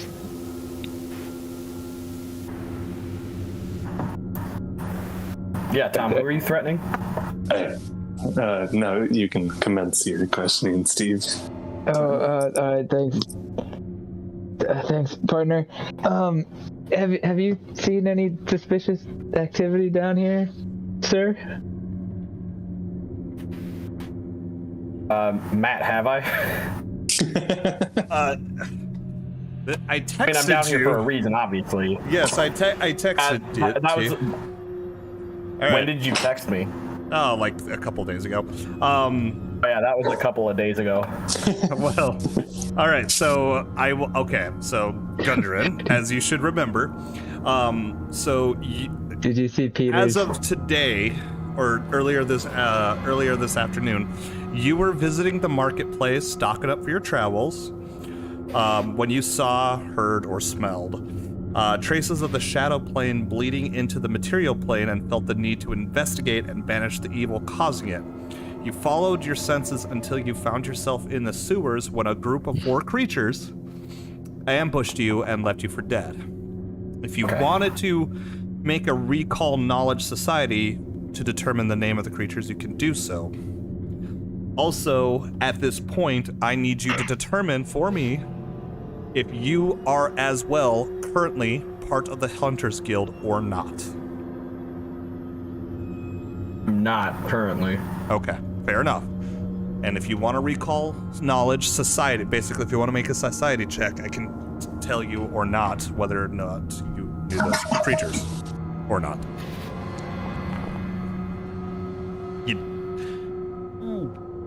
Actually, I can just click on them and find out for myself. I don't remember if society. No, you do not. You did not recognize the type of creatures that attacked you. But that was your backstory from this minute. Today. Okay. Sorry, as y'all were. Did he already tell us like what he was doing down here, guys? Sorry, I down a tiny human. No, he has not. He hasn't said much of anything. I've threatened him, and Steve too has threatened him now. Threatened's a bit strong of a word, but... Hey, go, Steve. No, I think you are very threatening. I asked who you guys are. I'm Steve. From the Hunters Guild. All these guys are as well. We're just investigating those thefts above ground. Looking for. We think they might be. What we want to know is why did you do it? Well, or if you let saw me any take care of this. information. Hey, you tiny dwarf! What the hell are you doing down here? He's the thief. Oh, on a top secret mission? Steal things? I mean, I look like I'm stealing things. I'm not carrying any stolen property. I don't know. Well, you humans look the same. He's a dwarf. Dwarf. Stupid bird. All right, that was my bad. I'm working on it. I'm sorry, guys. Racist.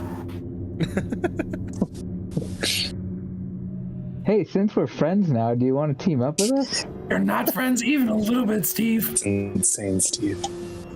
He seems like a nice guy. I'm gonna talk on the sidelines here. What if we befriend him, lead him back to the guild, get him arrested, get our paycheck, and then we retire again? I think we already befriended him. Do we? I'm gonna pull out my religious symbol. Okay. And explain that why I'm down here. I'm hunting these creatures.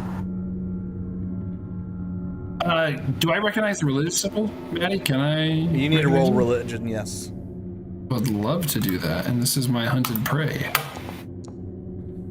So what is a religious man stealing from a town for? Oh my god. Who's your god again? Gundren? I don't have my phone on me, but I feel like it was in my character sheet. Let me pull it up. Oh, Angrad. That's right. Peter, you recognize that as the sigil symbol of the deity known as Angrad. Angrad, who is known as the Forge Fire. He's a dwarven god. His followers seek and destroy evil, study evil to learn the best ways to destroy it, and attempt to train others in righteous ways. The followers of Angrad, they're basically a lawful good. They are very paladin-like.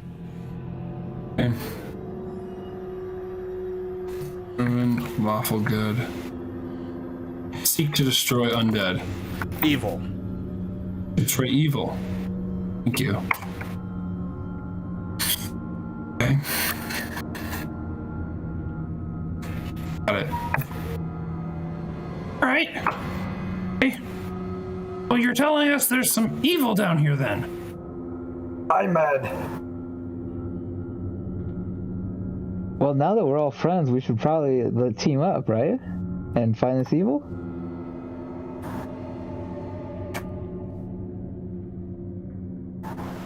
Guys? Yes. I can't roleplay this for you guys. Friends, right? Oh, Not opposed to this. Yeah. I assume I'm gonna stay in the back though. same thing, stealing from the town people. I think it's a good Keeping idea. Keeping a close eye on this one. I'll Try lead the to way. whisper over to Worf and go, I don't trust this guy over here, Worf. I don't know if I trust Steve anymore. That's Steve. Well, I mean, like, Steve just tries to be nice to everyone. I guess Yeah, that's a Steve. solid point. But do you think he tries to be Steve? nice. Do you think it's a front and Steve is the thief? Steve, Dandan, and Marak. Can I please get a perception check? This is where Jordan totally backstabs all of us. I'm not rolling because I suspected it. No. Dandan and Marak. Steve, unfortunately, you were looking the other way at this point when you were kind of walking through the into the tunnel junction. But Marak and Dandan, as you approach. Actually, I'm just verifying Dandan can see this, and yes, he can. Okay. As you approach the junction, you kind of peek out and look to your left and look to your right, look to your left again, and you see shifting through the shadows 4 Caligny creepers make their way slowly towards you. I need you to that would be your perception as initiative. So I'm gonna lock you guys in combat.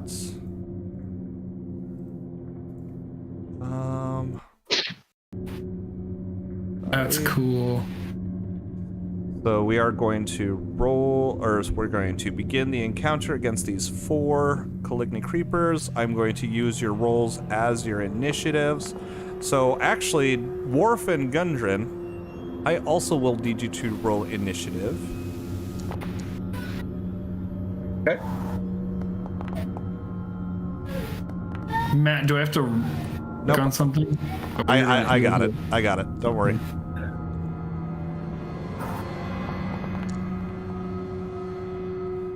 Hell yeah. Oops. I'm gonna correct the. Sorry, that was a lot of rolls. I've got to correct some of these. Steve got a 12. Marak, you got a 23, and Dandan got a 24.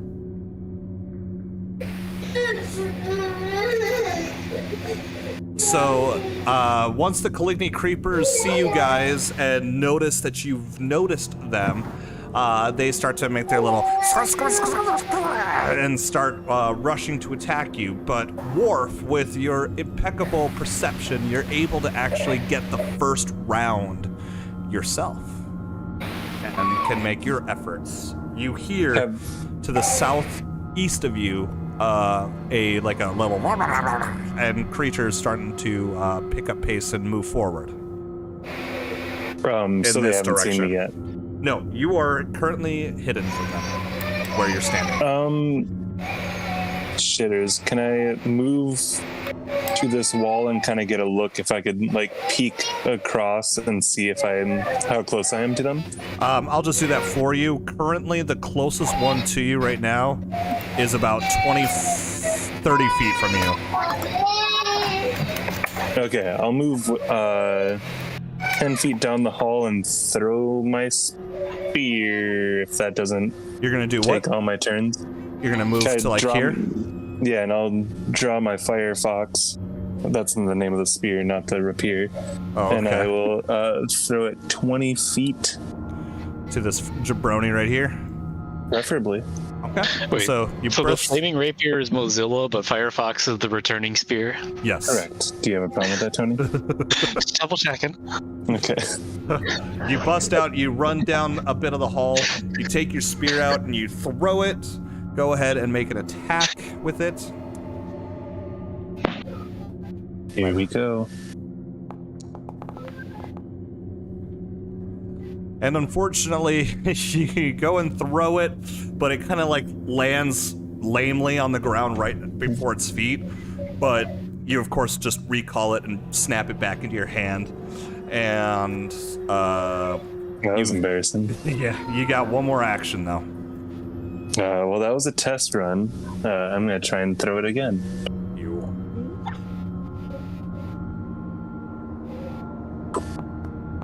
That's not with the minus, by the way. So Ooh, 21 fuck yeah. though. Yes, but you do hit. So you throw it, it lands right at its stomach, piercing him for 14 points of damage. Oh, that's right. Sorry, I don't know why I'm rolling your damage for you. Oh, no, I'll take yours. That's all right. All right. Well, I'll do it because I fucked up for you. I'm sorry. But yeah, and then you spit it back out from his body, and it returns to your hand, nice and clean like. Moving on, Go back. All right, so this Caligny creeper, who just got his stomach pierced by you, is actually going to run up to you with his dagger held and run it straight into your gut to show you what it feels like. God, why me? Does a 22 hit you? I believe it does. Yeah, I believe so. Yeah, you have a 21. So he does 5 points of damage to you. But please give me a fortitude save. Absolutely, Oprah.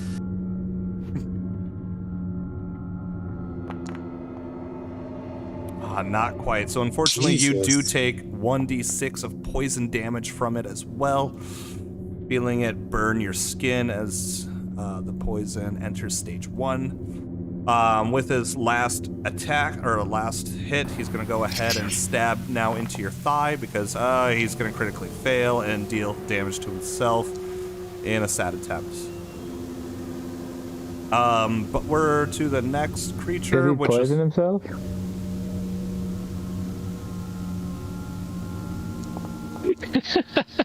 No, he did not. The next Caligny creeper is going to run 1, 2, 3, 4, 5 up to you, Steve, with his dagger and kind of like a running charge and attempt to tackle you with his little knife and unfortunately miss, but with his other hand he's gonna and try to attempt to hit you again with his other dagger. And does that critically fail?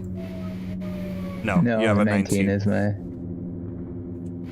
So very ineffectual little Caligny creeper, but that's all right. We move on to Dan. Your move, Dan. Wait. I will scoot up to the one next to Worf and give him a good whacking with the axe. And all right, but mind you, where you just moved, you are now flat-footed because you are. That is perfectly fine. All right, do what you need to do, baby. 18 unfortunately does not hit him. You go and swing, and he kind of dances on your axe a little bit, kind of mockery a little bit, but you can't understand Caligny, so you don't know what he's saying at you. All right, we'll end the turn by raising my shield. There is Square. Marak, are you back with us or not? Going he's once? Not even in the Discord call. He's not on the Discord right now. Okay, so we're skipping his turn to the next Caligny, who is now going to charge and take advantage of the Dan who is currently flanked. And Now he's back. go ahead and... I'm sorry, Marak, we just skipped over you, but I'll get to you in a second. But he goes in to attack you with your raised shield, and a 15, he misses, unfortunately. Sorry, but that's okay. His resolve will allow him to try to strike you again. This time, a 24 does hit you, correct? Yes, even with your raised shield, but you are flat-footed. So he's going to sink a dagger right between and at the shield, dealing... So we will shield block as a reaction. It should prevent damage up to the hardness of my shield, which coincidentally is 8. Okay, well, it takes the full damage of the dagger, and unfortunately, shields don't have a fortitude in which to save from poison. Oh, wait, there's more. Sorry, aggressive block. I shove him back 5 feet and follow him with.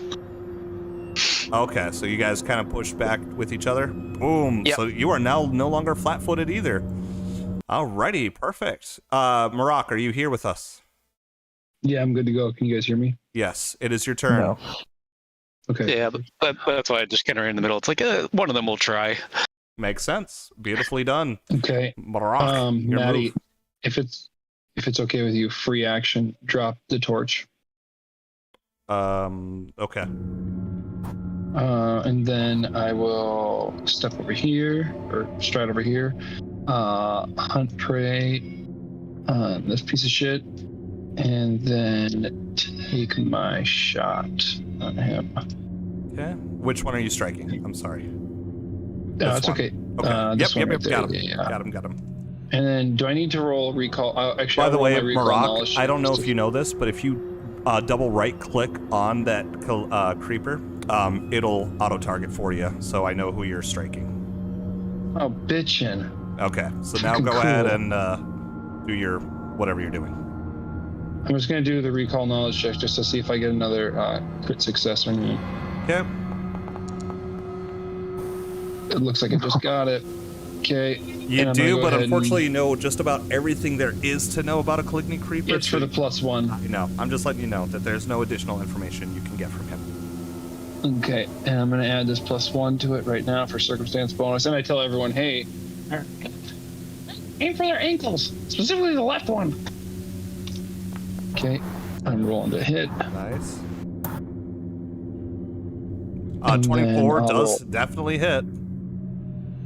I'm assuming not critical damage, so. No, but you do give him a good 9 piece of piercing damage right to his frickin' rib cage. Alright, I'll be right back. You guys keep going. Okay. I do apologize. We should have been listening to some battle music on top of this all.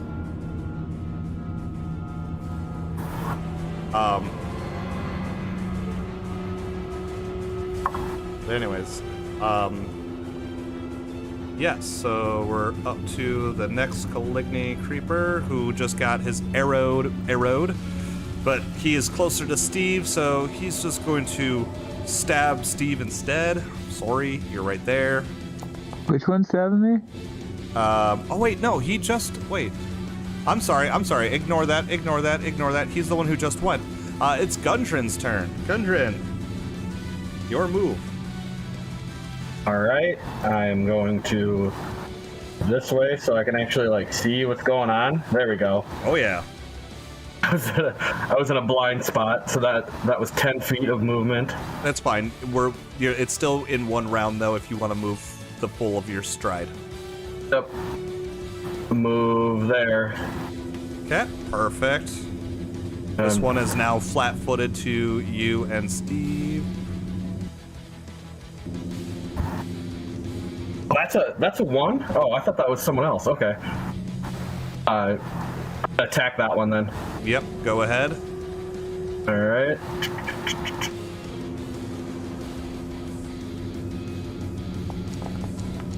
Boom. You critically hit, so click on the critical damage on the chat window, and you just bring the force down. Holy you just shit. boom. But at that same time, he erupts. Only hitting looks like Steve. Actually, everybody but Marak. So if I could get a fortitude save from all 4 of you, save for Marak. Steve, you didn't make it. Dan, you didn't make it. Gundren, you made it. But Worf, you also didn't make it. So all 3 of you are unfortunately blinded 2 rounds. So, Steve, you're blinded. Worf is blinded, and Dan is blinded. He erupts. You have one more action, Gundren.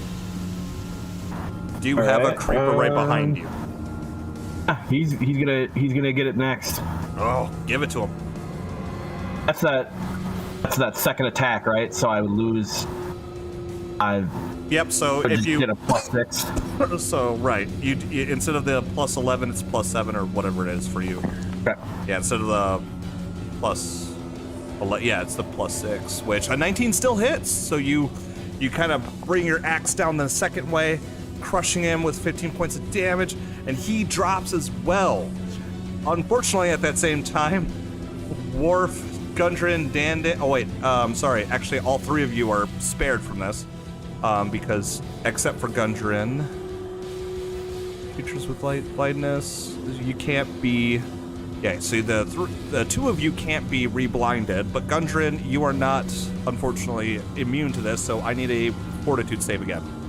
Okay, it's on its way. Woo! That is a sexy. Oh, I thought it said 4. I was like, wait, what? You have a 20 in Fortitude? But either way, you're fine. So you just crushed 2 of those creepers. We've got, looks like 2 left. So this one is gonna kind of run in and land right here, pissed at what you just did to his buddies. So he's going to come in and try to strike you as well with his little daggers. Hitting you right in the shin. Does a 20 hit you? I don't believe it does. I think you have a 21 to AC. Yeah, you have a 21 to AC, so he does not hit you. Asking me? Okay. Yeah, sorry, he missed you, but that's okay. With a little bit of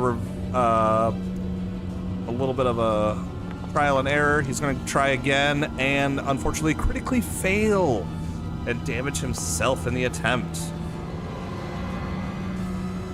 So we are now up to Steve's turn. Steve, your move.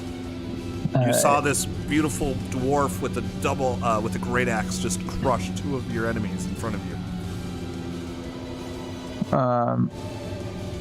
Whoops, that's not what we'll do. First, we are going It's Tiger Stance. to do that Tiger Stance, if I can get it. Come on. There we go. And then, so if I'm blinded, does that just mean am I like actually blinded? Yes, so what you will do is you can, because you still have your other senses, so you can kind of smell your way around and listen your way around, so you'll know where the enemy is, but you will still have to you will still need to make a DC 11 flat check to see if you actually land the blow. So you have like a 50-50 of whether or not your attack will connect or not. But I can move like normal? Yep. Okay. You're smelling and hearing way around. You know where the next creeper is. This is the guy, is. right? Yep. Right here, right? I don't know. And then a flat 20. This is a flat 20, okay. Yep. So you're taking your first strike before you even know if you're going to land it or not, and you do not. So you automatically miss your first attack. All right, and so if I was gonna do flurry of blows there, do I still get my second one, or does that mean it's like one? Nope, you still get your second one. It's just that each strike. Yep, a flat check each time you strike. And you miss both of your flurry of blows. Unfortunately, you have one action. Got it. Is it a one action? No. It's 2 actions. That's right. I have 0 actions left. I activated Tiger Stance and then I moved over. Nope, that's fine. So we're at the second round. Worf, it is your move. You got a dead creeper in front of you, but 2 living creepers still here and here. Okay, the one I can reach. Oh, that's not me. There's a new dwarf in town. There's a new dwarf in town. I'll position myself here then. And I will draw my Mozilla. Okay, so you have 1 action left. And try and stab him in the neck. All right, so first I need a flat 20 check, which we'll accept. So you got a 16 as your flat check. Now you actually need to roll to hit. So you are able to connect your hit because you're blind. Now re-roll that plus 11. Forget about that. Oh, which you critical. So you're like just shooting through the air, just hoping you can stab, and you got a critical on him. So you just destroy him. You kill him. Unfortunately, Gundren, an explosion of light. You're still within 10 feet. I need another fortitude save, please. All right. See if you can keep your eyes from getting blinded. Since I was swinging blindly. You cannot, unfortunately. I cannot. You are blinded for 3 rounds now. All right. But that's okay, because now we're down to 1 left. It goes straight to Dan. Your move. Oh, I guess I'll punch the guy to my south, assuming I hear those guys explode around me. Yep. You can actually still pinpoint, but see if your axe would actually connect. See if you can figure out where to land that blow. You cannot, so... that was going to be a power attack, so I'll just use my last action to raise the shield again. Yep. Fair enough. I know if Marak were here, he would say that you should actually be rolling to hit and then do the blindness check. That's fine. Both still would account for the same thing. Marak, you are not here unless you are. Please speak now or forever hold your peace. Hey, Steve. Oh, he still said skip me. Okay, so we are moving on to Gundren. Your move. I didn't stab the bird, did I? I can't see, but I don't know. I hope not. It's very quiet. One second. Okay, if you need to It's know. quiet.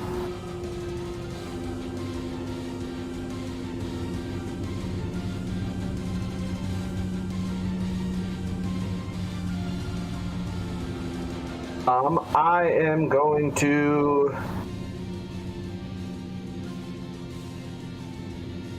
just gonna chill for right now. I'm gonna hold my turn.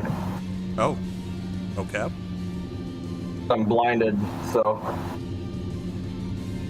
Well, all right. So the creeper is gonna go next, and let's see. He's trying to think. You try to swing at him, Dan, and he didn't really like that, so he's gonna go ahead and attempt to stab you again. With a 29, so he definitely does connect. But luckily, his little dagger is pretty meager and ineffectual. We'll do the thing again. Oh yeah, that's right. Sorry. I can shield block. Yes, shield block away. Now, what happens when you're trying to push him and he's against a wall? I believe it should just actually bounce him into being flat-footed. Oh, okay. I mean, yeah, he must become flat-footed instead of being moved. Okay, there we go.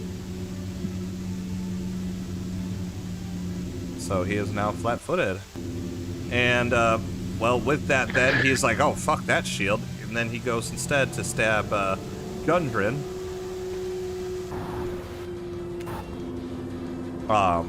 Oops, not that one.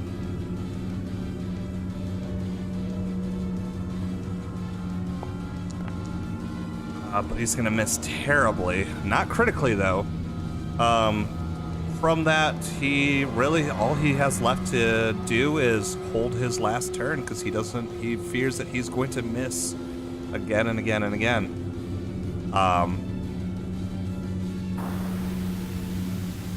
Sorry, I gotta...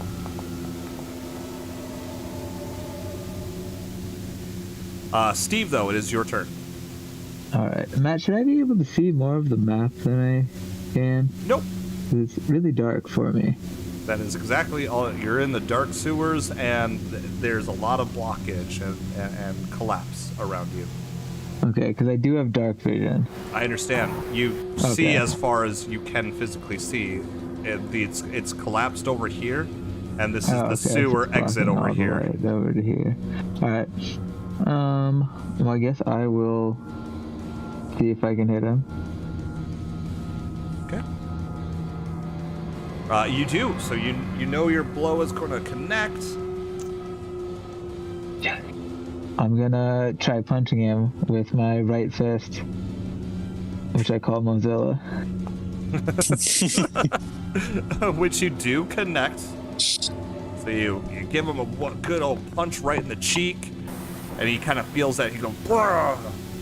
A couple of teeth get knocked out of him. Alright, and I'm gonna follow that up with a strike from my left fist. Nice. Which I call Firefox. Which, okay, so we'll say wait, that. I'm sorry, I forgot. That's fine. Just roll a flat. So we'll say that 20 would connect, and it does. So you're good. So go ahead and roll your damage. That second strike, you reach in to blow and boom, crush. Oh, not you. Sorry. Which crushes the other most of his teeth, and he explodes in a blinding flash of light. But you're all blinded anyways. It doesn't matter. Round ends, or encounter ends. You guys feel, whew, as the seconds start to wear off, your eyes start to see better again, and you can actually make out the tunnel that you're stuck in again. I'm not a fan of these light devils. I'm sorry, you're not a fan. But there seems to at least be more of them in the tunnel. We must be going the right way. Oh. Are we still in the encounter, or is the encounter over? The encounter is over. Alright. Yes, as you try to proceed further down this tunnel, you find that it is actually blocked by a bunch of rubble, much too big or too cumbersome to actually do anything about. Or if you go to the other end of the sewers, and sure enough, it's blocked by a sewage pipe that is actually congested with, yes, not only sewage material, but also a corpse. I'm gonna call Steve over. Coming.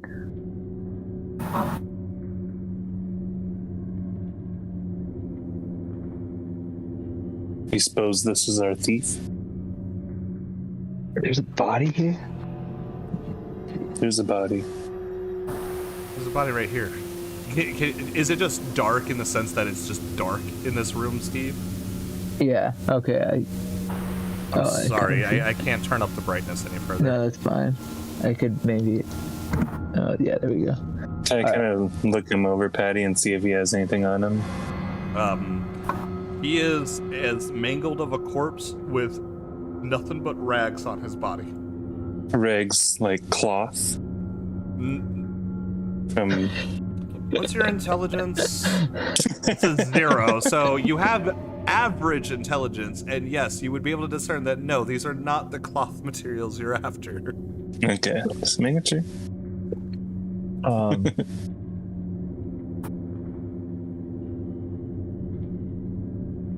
Okay. And behind him is just blocked up with like sewage? Yep. There's no progress point at that point. There's an invisible wall, I'm sorry. Oh, okay. Hey, little devils came from this direction, but it's blocked off. Do they have a secret passage or a way of getting through this area?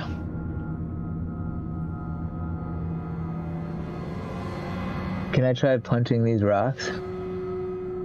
Go ahead. Fist style? You can go right ahead.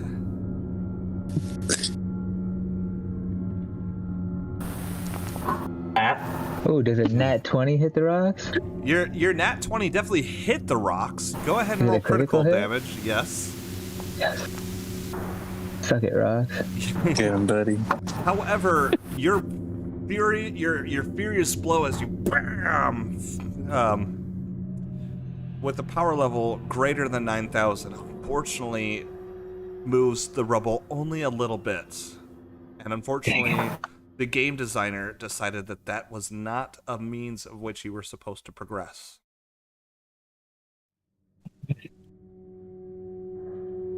Time to do some detecting.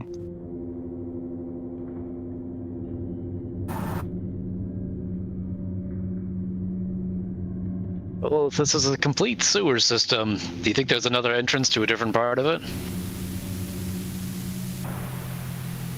Yeah, do you think we should go back up and find a different two entrances? Is that what you're saying? Quite possibly. All right. Should we bring the bird with us? Or is he dead? Where? Yeah, Peter must be dealing with stuff, so we'll just. I will put him in my bag. Your bag of holding that you don't have worries. yet? I'm here. No, my Okay. backpack. He's just in my backpack. It will be like Banjo-Kazooie. There we go. Beautiful. Did you guys find anything with that dead body or no? No. I know, just it was an extremely mangled corpse. He said, in rags. Not class. Not cloth stolen from. So you guys hop back up on the surface, and by God, does it smell so much better than it did down there. Thank God. But you find yourselves once again still late at night, probably closer to about midnight. Did And- the butcher or his wife wake up when that alarm went off in the middle of their shop? You know, they might have, and most likely did, but either they didn't come down or they only came down while you guys were exploring the sewer systems and have since gone back upstairs into bed. So you think. Is there a sewer entrance in the street here? In the what? In the street? You would have to do some exploring and find out for yourself.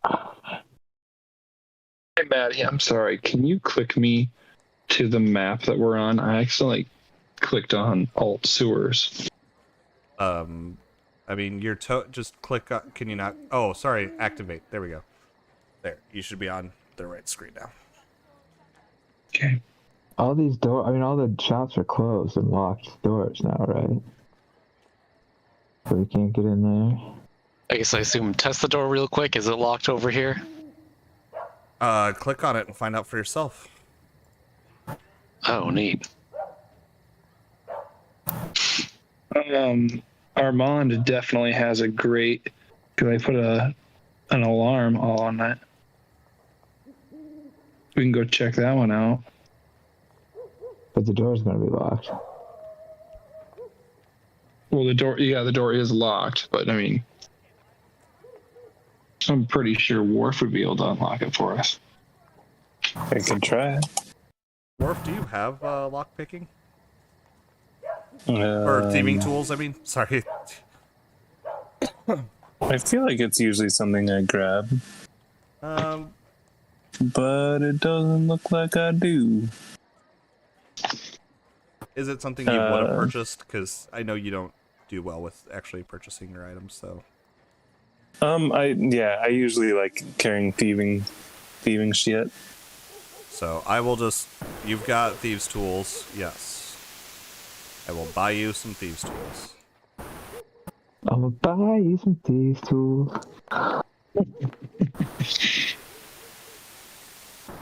I got a dirty 20 for that.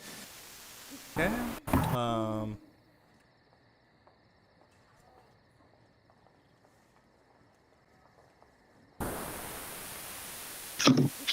Sorry. And which one are you Thieves tools opening is up, taking Thomas? forever. Yeah, which door are you even attempting on this? The one with Mariak.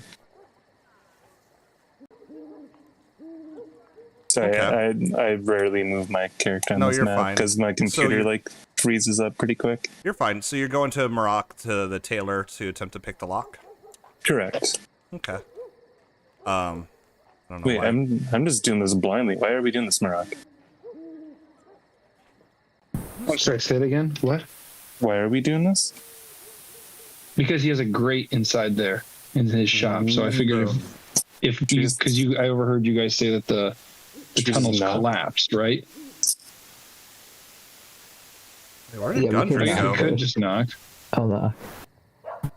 Gundren, where are you? Oh, you're just in the middle of the... So, Gundren, just for role-playing senses, the party has ran down eastward towards the tailor. I see them. Okay. I'm just like... I was zoomed in.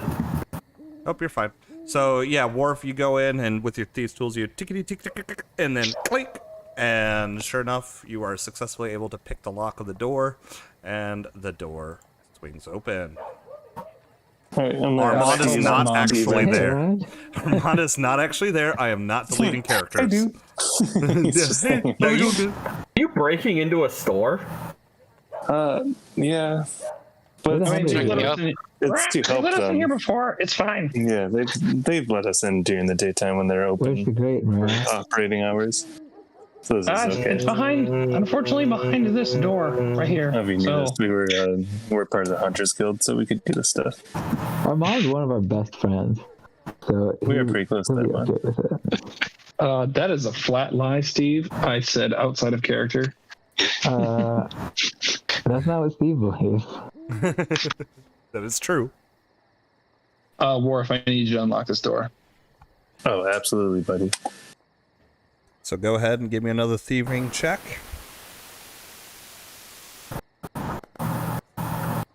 You ticket, and click. Do I have You barely. It took you about like 2 minutes of like really working it. You were afraid that your lockpick was gonna actually snap. You're gonna have to try a new pin, but luckily, with a little bit of finessing, you're finally able to crack the door open. Just theatrics. I believe you. Hold on. Don't go in this room just yet. Let me disable it. I can I just read it up, man. Yeah, you can automatically disable your own traps. Yes. Yep. So I'll disable it then. Good job, Worf. And then it's all clear, guys. Who wants to go down first? I'm down. I'm in it. Okay, I'll go right after Steve then. God, that's so cool, Matt, that you can just like load up like that. I'm just gonna, since it worked last time, try punching this one also. Okay, go ahead and roll it. Dan and Gundren, I don't know what you guys are doing, but And I better role play this because I forgot to pick up my torch. I know. Yeah, I know you So did.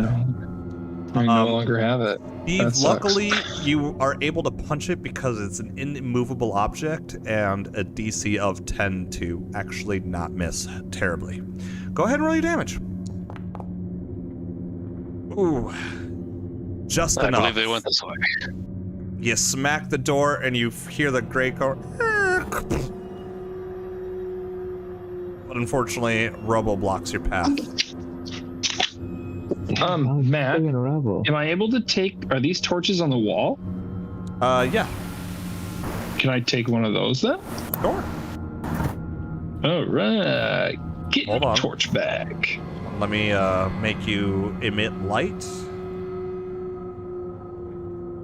Again, I'm going to do it again. We're holding it in my Yes. hand that draws the arrow. Beautiful. So you guys hop down into this sewer. You guys, it's all blocked. Yeah, and unfortunately, even after Steve busted down the grate, Damn it. you find yourselves in some rubble that you can't do anything about. Do a quick loop around the room, just knocking on the walls and see if anything sounds hollow. Okay. I don't need you to roll that because you do kind of do your tap taps. Actually, you know what? Roll it for me. Let's see how well you would even perceive it. Just for roleplay sakes. Let's just. Yeah. I mean, it all sounds like to you. Rock all the way through. What's that noise? You see a little exclamation point up here above Gundren's head. If you shoot it now with the tranquilizer, he will go immediately to sleep. Get her, boys. Yeah, so unfortunately, whatever happened in Armand's shop, the explosions that he was talking about, you could probably discern that, yeah, that's probably what he heard. But, or it wasn't. You don't really know if you're smart enough, though. You guys head back out, and sure enough, oh, thank God, fresh air, smells good.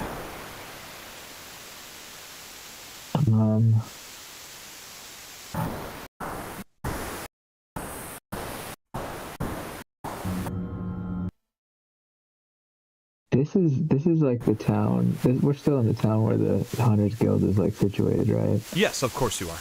So do we know where the like sewer exits into? Does it enter into this lake or whatever it is over here? I would need a society check because while you do live here, do you really know where your sewers end up in? I mean, I know where yes. You do Actually, you? yeah, I do. Okay, well, I don't know where Burnsville's sewage ends up, so roll society for me, please. Yeah, I mean, probably the river at the end of the street, but even then, like, you're probably not going to get through it that way. Yes, that is actually where the sewers end up, but sewage ends up is in the river at the end of the street. Am I allowed to roll my lore master on that, Maddie, or no? You just did. I watched you do it. No, I understand that. I didn't know if you were gonna allow, like, if I needed to talk to Ryan. No. Like his Steve's line of thinking on that. Oh, I mean, yes, you would have to talk to Steve about that if that's what you were trying to do. Unless Steve was making that comment publicly. Marak, do you know where the sewer exits? I think so. All right, Where do they let's exit go. at? Do I know? They do exit at the end of the river. However, one thing you know, Marak, with your 22 lore master, is that this sewage system actually was closed off about 6 months ago. So unfortunately, getting into the sewers from the sewer exits will not be possible. Where's all the shit going? Okay. Into the river. Okay, I'll relay that then. Can we, at the very least, blocked off? Can we at the very least go check the rest of these buildings that have that had stone and see if there's any other grates? Like we got the jeweler, we've got who's the one that's Steve? Which one are you in front of? The apothecary. Apothecary. Can we go check all the Somebody rest of just these then? fucking rip some ass. What the fuck? I mean, wet.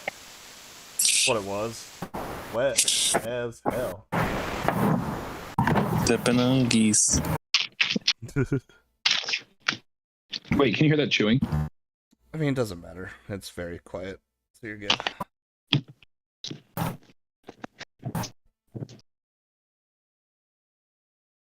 Yeah, so Steve, you walk up to the apothecary. Sure enough, the apothecary's is locked. Can I just knock on the door? You knock on the door. Like really hard though? No answer? No one comes to the door, unfortunately. No. Can I go knock really hard on the blacksmith door?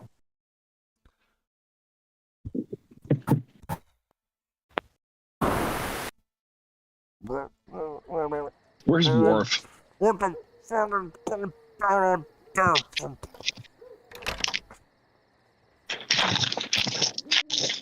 I help you? Hey, it's me, Steve, from the Hunters Guild. We're hot on the trail of these guys. Do you have a sewer grate entrance in here? We're trying to follow them down there. What kind of hour do you call this? Yes. What time is it, Matt? It's like midnight, 1 a.m. It's middle of the night. Midnight? Yeah. Yes, I do have a sewer entrance. What is it to y'all? We're tracking the thieves down there. See you later.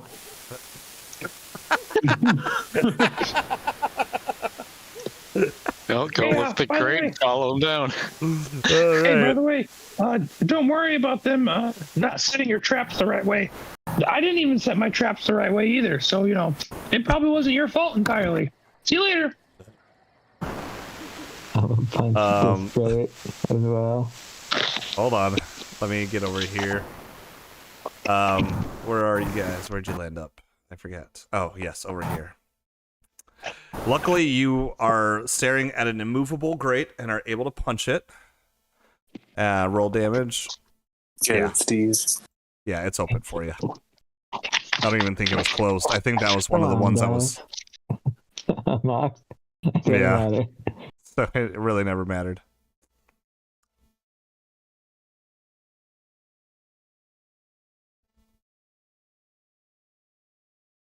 Maddie, am I allowed to be doing one of the exploration activities, avoid notice, right now? Sure. Okay, I'll say I'm doing that then. Yeah. You guys just kind of peek around, and sure enough, once again, you reach the invisible wall dead that body. is the unexplorable sewer exit. Gosh, dang it. Do we need to check anything with his body? Perception? You can if you would like. It is pretty much a mostly decomposed corpse, though. Okay. Alarming number of dead bodies in this sewer system. Yeah, there's really nothing you can do about it. Or, I mean, nothing you can glean from its rotting corpse. It's the times, Okay. man. Time. Okay, So so you we're guys out? just popping back out. You just ran back Marge out. Did you find anything down there? Nope, but thanks anyways. We'll see you later. All right, don't wake me up next time. Fucking Put something heavy on the worthless. sewer grate. Make sure that they can't get through if they find a way through. Just get out of here. So we just If got anyone raises those dead bodies, you're definitely going to have zombies coming up here, so be careful with that. So agreed. Something heavy on those grates. All right, bird. Maybe invest in some sort of, like holy magic. All right. Have a good day or night or good Yeah. sleep, whatever time it is. He shuts I'm the gonna pound door. on him. Are we going to the jeweler next? No Yeah. response. Alright, so I'm gonna look at where's Worf. Worf, Yeah. the jeweler and the apothecary are both locked. We need you, buddy. We need your partner. I'm going to do my thing. Yeah. Hey, check this out. Oh my god. He like leaning into that each time. It's like someone getting like chopped in the throat or something. They're really trying to beat the shit out of themselves. Thievery, please, Worf. You I'm were doing already this on one it. with behind my back. It's definitely difficult, more difficult than it should be, because you're doing it behind your back. But yeah, you're able to get it. Oops, the woman's not in there. Neither woman is in there. Great job, partner. That's what I do. Party boy's right at it. You're up again. All right, check this one out. I don't know. I'm gonna- Which That door? sound effect Which is so cool. which door are you attempting to do, Worf? You got two We doors. got a couple. We got a couple. I'll do the one on the left first. Okay. Oh, let's see. You whip out the Alright. pick. It's looking a little bendy, but you think you can make it work one more time. All right, Steve.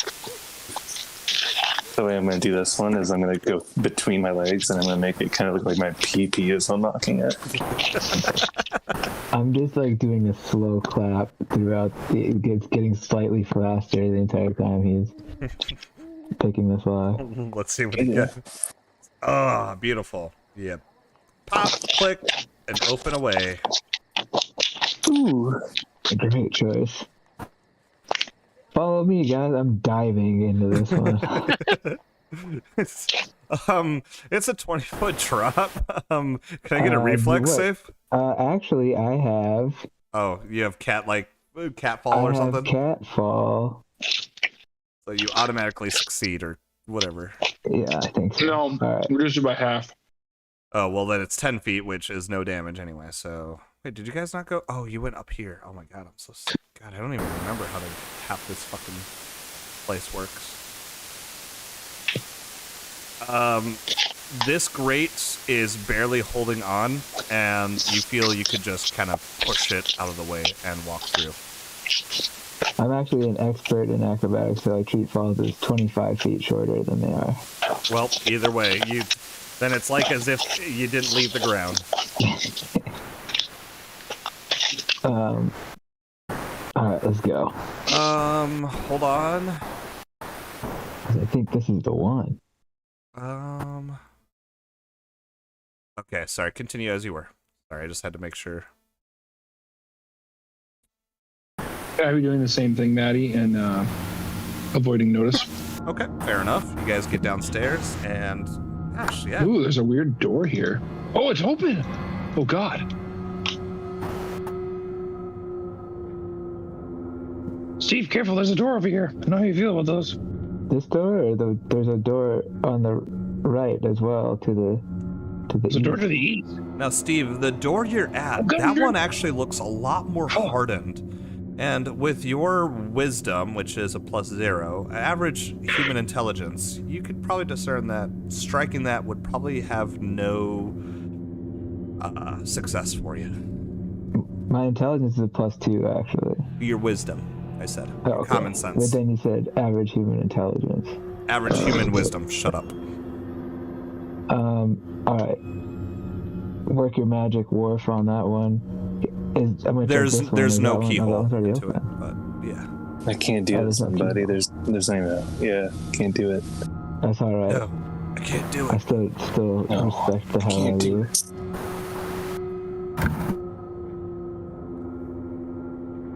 What the hell is this? Hey, Matt, don't I still have my torch with me? I never dropped it. I don't know why you're not emitting light. That's weird. Oh, do you not? Okay, hold on. Yeah, it shows you're emitting 40 feet of light. Why is this area kind of darkish then? Should be light, but whatever. It's, I mean, yeah, I don't know what to, because the whole map itself is just dark. But you're emitting 40 feet of light, so. Okay. For Dan, it's being really helpful, I can tell you that right now. Clicking on his token, I can see what he can and can't see, and your 40 feet of light is very, very helpful. Yeah, just a little bit essential. So once again, you guys come upon a locked door, which once again looks so much sturdier than the other grates that striking it would probably not do any good to you. Dan, you don't know just, that. Unlock it. There is no keyhole. Well, can I just, Oh, wait, no, you said it looks too hard, or that I don't know that it's too hard? You don't know. You're not intelligent enough to glean that. Sorry. Or your wisdom. Well, then fuck this door in particular, and I will bash it down. Go 14. You do hit, so what's your damage? Oh, I just did an athletics check. Oh, okay, so you were doing an unarmed attack then at that point, so I need unarmed damage.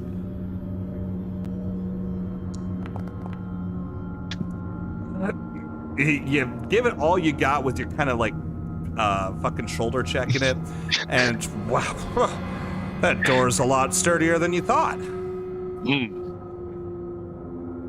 Well-built door, lads. Maddie. Yes. Do I see anything like that hints towards like Wait, where are you? a lever system or I'm right behind everyone, right? Oh no, I'm inside of Dan.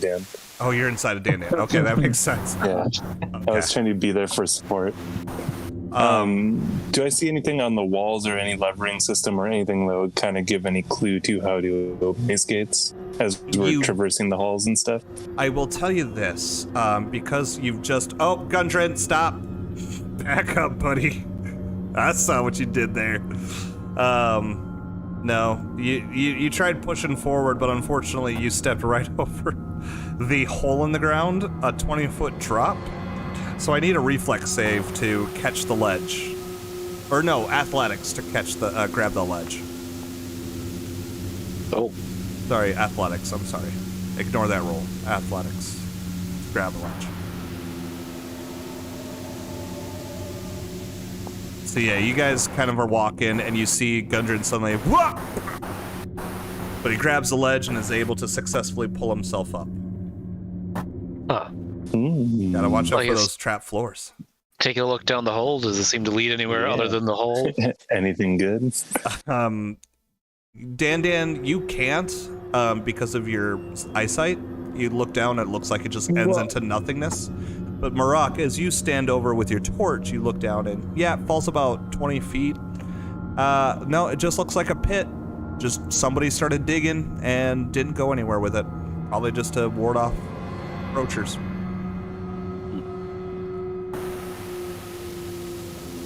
But Worf, to answer your question, so as you were traversing this set of tunnels, since you only just thought that thought, no, you didn't see any lever system that could work on these doors in this series of hallways. Okay, on our way back, I'm gonna kind of keep an eye open. Yeah. Hey, can someone quick? Who's got rope? I have rope. Yeah. Perfect. Hold on to that rope. And Marak takes the torch and his bow and says, "I'll be right back," and jumps into the pit. Can I get a reflex from either whoever's actually holding the rope to like be able to like react this quickly for you? Yeah, I got you. Did you forget to grab onto the rope before you jumped? I don't need to grab onto the rope before I jump. No, Marak had the rope. Worf was trying to hold the rope and then didn't realize Marak was running into the pit to try to catch him. So Marak, unfortunately, as you're waiting for that kind of like bungee-like action, you instead fall, and I need you to grab a ledge with athletics, please. I actually don't want to grab the ledge. I want to just fall. Okay, you fall, because you land. You're a Tengu. As the Tengu, I take no falling damage. Okay. Well, yeah, I just slowly fall to the ground. However, as you fall to the ground, you see the bottom. you see like the rope as it kind of like and lands at your feet. That's fine. Can I do a perception check down here to see if there's anything down here? Yeah, go ahead. You're kind of digging through the loose dirt and gravel and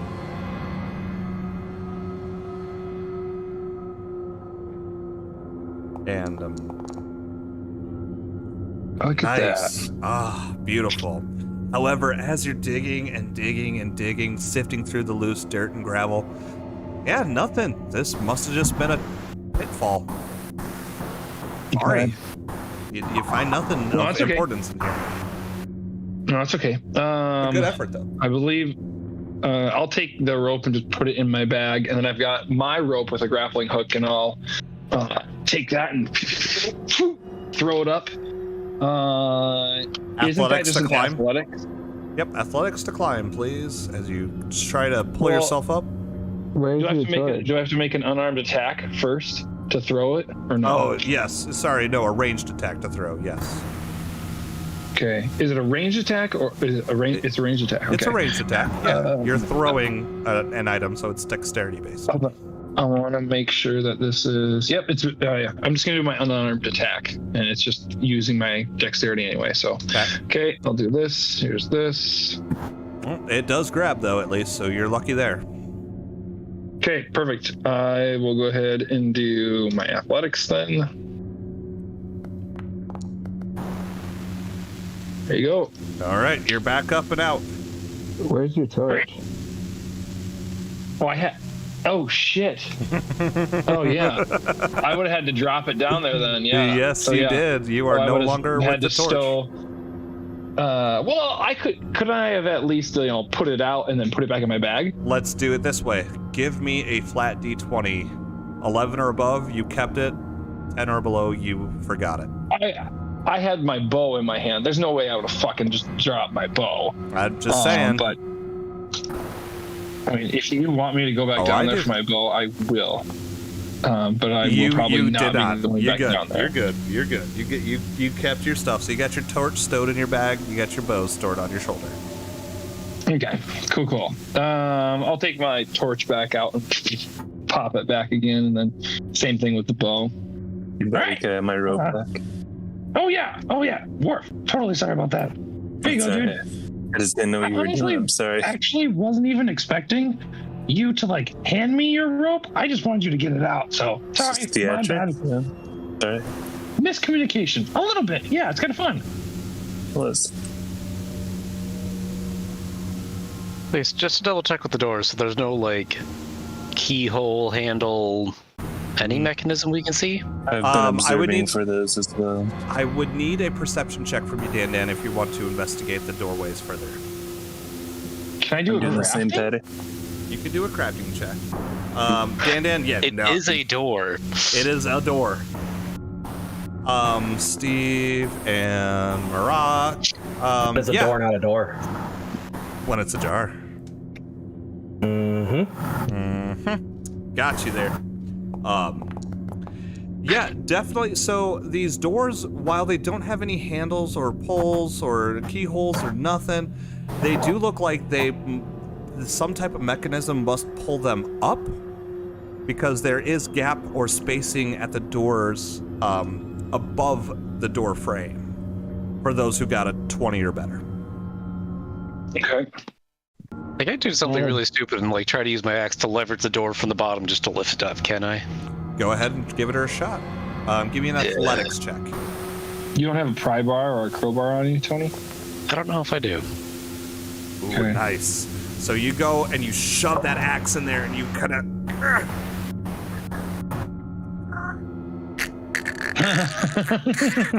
Gundra. You are, unfortunately, with all your might, just not strong enough to handle this. That's unfortunate. I'm sorry. Yes. Did you want to attempt it, Gundred?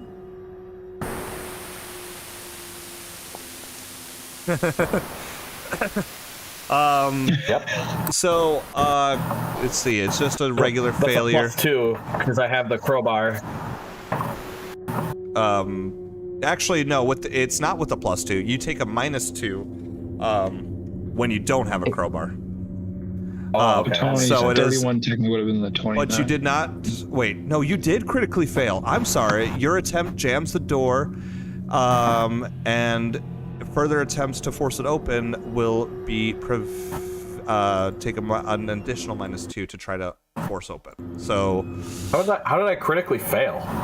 because the DC is more than the 10. So a critical failure. So a critical failure or a critical success doesn't necessarily have to be a 1 or a 20. It just has to be less than or greater than 10 of the DC. So for instance, the DC for the door to force open is 40. So 30 or less would be a critical failure. Oh, so I barely squeaked by with that. Yeah, Jiminy Christmas, wowza. Yeah. Holy balls. Okay, so that's obviously not the way we get through this. Oh yes, that's why your critical failure is you jammed the door, and now forcing it open would be even harder for the rest of your players. Okay. So, Not like Can I really beat investigate 40 these anyways. suspicious-looking barrels over here? Maddie, What am I about? allowed to go ahead and roll? Sorry, go ahead. Go ahead, Ryan. Oh, can I just check these suspicious-looking barrels over here? Yes, you go ahead and open the barrels, and inside is nothing. Whatever was inside those barrels has been picked through clean. Matt, can I go and roll my lore master to see if there's anything about this door or this mechanism that kind of like what I mean, you Tommy was trying to get at? You can. Unfortunately, it's just going to be a very hard sell, and even then, there's only so much information. There's nothing you could know possibly about the maintenance and sewage systems of Altanova with that. Okay. Well, Okay. That's we fine. still have one more sewer entrance to check. Should we go there and potentially come back here? Let's What do do it. you guys think? Yeah. I guess just for one last laugh before we head on out, I pull either of the torches at the side of the door, pretending they're levers. You're like, I've seen this in a play before, and you grab the torches, and they just kind of wiggle in place in there. Unfortunate. Yeah, they're brackets. Doesn't so awesome if that works. Right. But now that Worf is aware of a lever system that he wants to attempt, I will give him a bonus to perception when he does look for stuff like that. All right, Worf. Okay, so who do we have to check out now? The apothecary. Apothecary? Boys, I'll Is be that right it? back. Yeah. What'd you say, Gundren? He said I'm sorry. BRB. Oh, okay. All right. Is Worf still with us? I am. All right, Worf. What? I think we're gonna need your skills on the door again. All right. You know, I really I'm gotta gonna pick look up some thieves' tools. I'm gonna look at Steve, and I'm gonna put the Steve tools in my butt cheeks. Oh my I god. mean, with that, I'm sorry. Okay, that's appropriate. I was gonna say you're gonna take a -2 with that one. Your butt cheeks don't have finessing muscles. Can Marak? Maybe yours Can don't. Marak? There's no way I could aid that to make it even successful. No. Can Marak just kind of look at Worf and go, Worf, let me just try. Hey, Steve, what's over there? Here, real quick. And then like tries to get you, Steve, to like look over, and you clearly probably know he's lying. Are you And then picking I'm a gonna lock try with and the Steve's tools that are in my butt cheeks? Well, yes, I'm you gonna just have one totally of the do that. lock picks in your. But okay, but sure, yeah. Go ahead. Through his butt. Let's see what you get.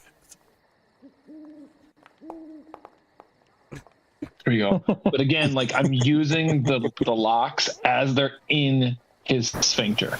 Yes, you break Are they open in the your door with sphincter, these. or like you just I clench mean, them? Unless you put them there. Did you push them down a little further? I didn't. So whatever. Oh, So they're in his there's cheeks. people in here. People not deleting all of the well-placed NPCs. Who are you? What are you doing here? Oh, way to go, Worf! You did a really good job with the butt cheeks and disarming. Now those cheeks are warmed up. We need them again. I got it, buddy. I'm just gonna use my hands this time, though. I only have that trick in me once. Just kidding. I'm gonna do it again. I'm gonna aid him, Maddie, if that's okay. Yeah, I go don't ahead. need it, buddy. That's a Well, 19. Marak, I'm sorry, your in my aid, butt cheeks. unfortunately. So, Worf, you go in and you kind of slide it in and you kind of wiggle around. Marak is just kind of like trying to Talk like to me more about that. Marak is like trying to cup between your legs and is trying to like fondle the lockpick, but instead he's just kind of he's doing something weird to you. Let's put it that way.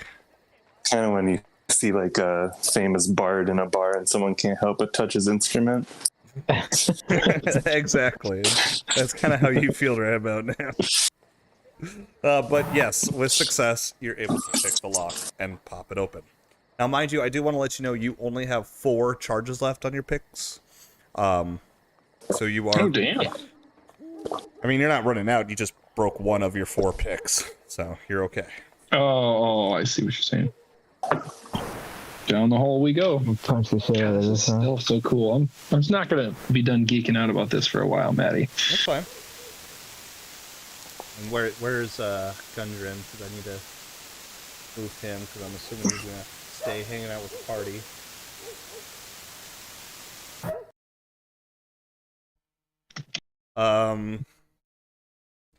So yeah, you punch that door and down it goes. And you're able to press through and stop. Steve, as you go running forward, head charged, sure enough, 3 Calignes, one of which you don't Can't I highlight all 3? Thank you. One of which you don't recognize, but could probably ascertain that it might just be the leader, kind of grumble and growl rah, rah, rah, rah, rah, at you, aim for combat, and are ready to strike you. I need everybody to roll perception as initiative. Give me 1 second, though, as I activate combat Oh, state. shit. Yeah, I ignored that. Okay. But hold on, I could re-roll. Wait. Oh, hold on. I'm sorry. I needed to end the original encounter. So, oops. I forgot Hey, to do Peter. that. But now go Peter? ahead and roll your... Yeah. What's up? Yeah. Where'd you get the Marak thing? I made it. You want me to make one for you, dude? Kind of. It kind of looks like if my dad bought like Pokemon cards for me as a third grader, but they were like Porkyman cards or something. Porky man. Maddie, am I Gundren, allowed are to you roll here? stealth? Yes, if you Yeah, want I to just use rolled. stealth. Oh, you did. No, you didn't. Reroll. I'm sorry, reroll. I had to restart that. Oh, come on, I have 26. Okay, well then fine. I'll give you your 26. Hold on. 20. I'll fine, I'll re-roll. Do you actually have a 26? Yeah, he did. He Okay, did. I'm gonna give it to him. If you look at chat, bruh. Oh, I can't scroll back. So Steve, I need a reroll from you. Oh. And then Marak, roll your stealth as initiative. I did. I got an 18 total. Okay, an 18 total. Or a 19, that's fine too. No, I'm cool with that. I had. It sucks because it doesn't let me just put your number in. I have to roll it and then change it. So yes,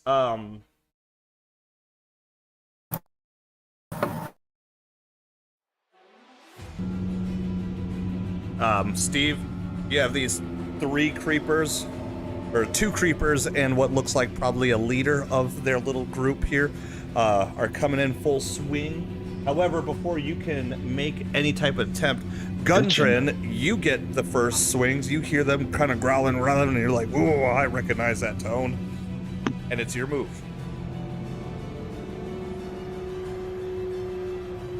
There you go, Gundren. You get in there. Yeah, get in there. Are these where they're at? Yes. Yeah, right there. Okay. That I is don't know. so cool. Okay. So that was 1 turn moving. Yep. You got 2 action slots. Yep, I'm going to...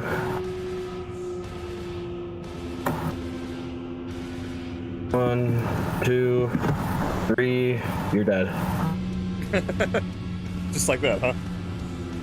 That's how it works, right? Yeah. Oh yeah, totally. Fucking All right. 1, 2, 3, you're dead. But you, as pridefully as you do, you go ahead and bring your axe down, thinking you're gonna strike him down. As you hear it kind of clank against the ground, the creeper has backstepped and avoided your attack. We're I tried. up to the next player. That is Steve. Your turn. Tiger stance. Smart. And then I'm gonna use flurry of blows on this dude. Hit him with the right for 21. All right, roll that damage. You do successfully strike. 14 points of damage. You kind of like jab him right in the throat with that right hand, and then that second hand. Follow it up with the left. Right in the gut, and it does succeed. Add more points of damage to him. And yeah, he is a hurtin'. But Dan, you're up next. Rebel.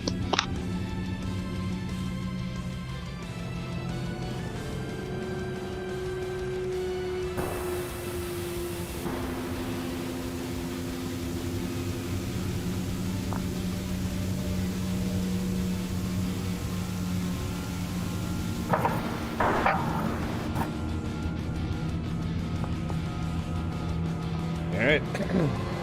So you take your swing, going down with a nice hatchet headshot. I for some reason saw that say headshot, so I was like, oh, okay. But either way, yeah, you bring that hatchet down with the crushing right into his head. Go ahead and roll your damage. Not critical, unfortunately. But you do a good hearty 10 damage to him. Did you have to move twice? Dan? Tony? I'm muted. Oh. Ah, whoops. Yes, I had to move twice. Okay, that's fair. Move out. So the Caligny Creeper didn't like that punch to the head, so he's gonna do one back at you. He's gonna go ahead and stab you with his dagger right to your stomach, thinking he can get a little twisty action in it. Ooh, a 29. Does that that doesn't crit you? That's just a regular hit. That's just a regular hit. Still dealing 8 points of damage to you. And I need a fortitude save from you, sir. While you're doing that, at that same time, he's going to try to dig one more dagger right into you. 26. That's a great success. You did not take any poison damage. He's going to go ahead and try to sink his other dagger into you. Missing critically, so he's actually going to just damage himself. And we're up to Marak. Your move. Okay.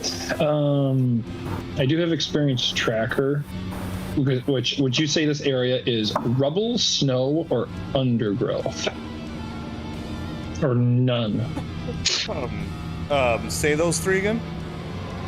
So with experience tracker, I'm not even actually going to technically use it, but it says as long as I'm unnoticed,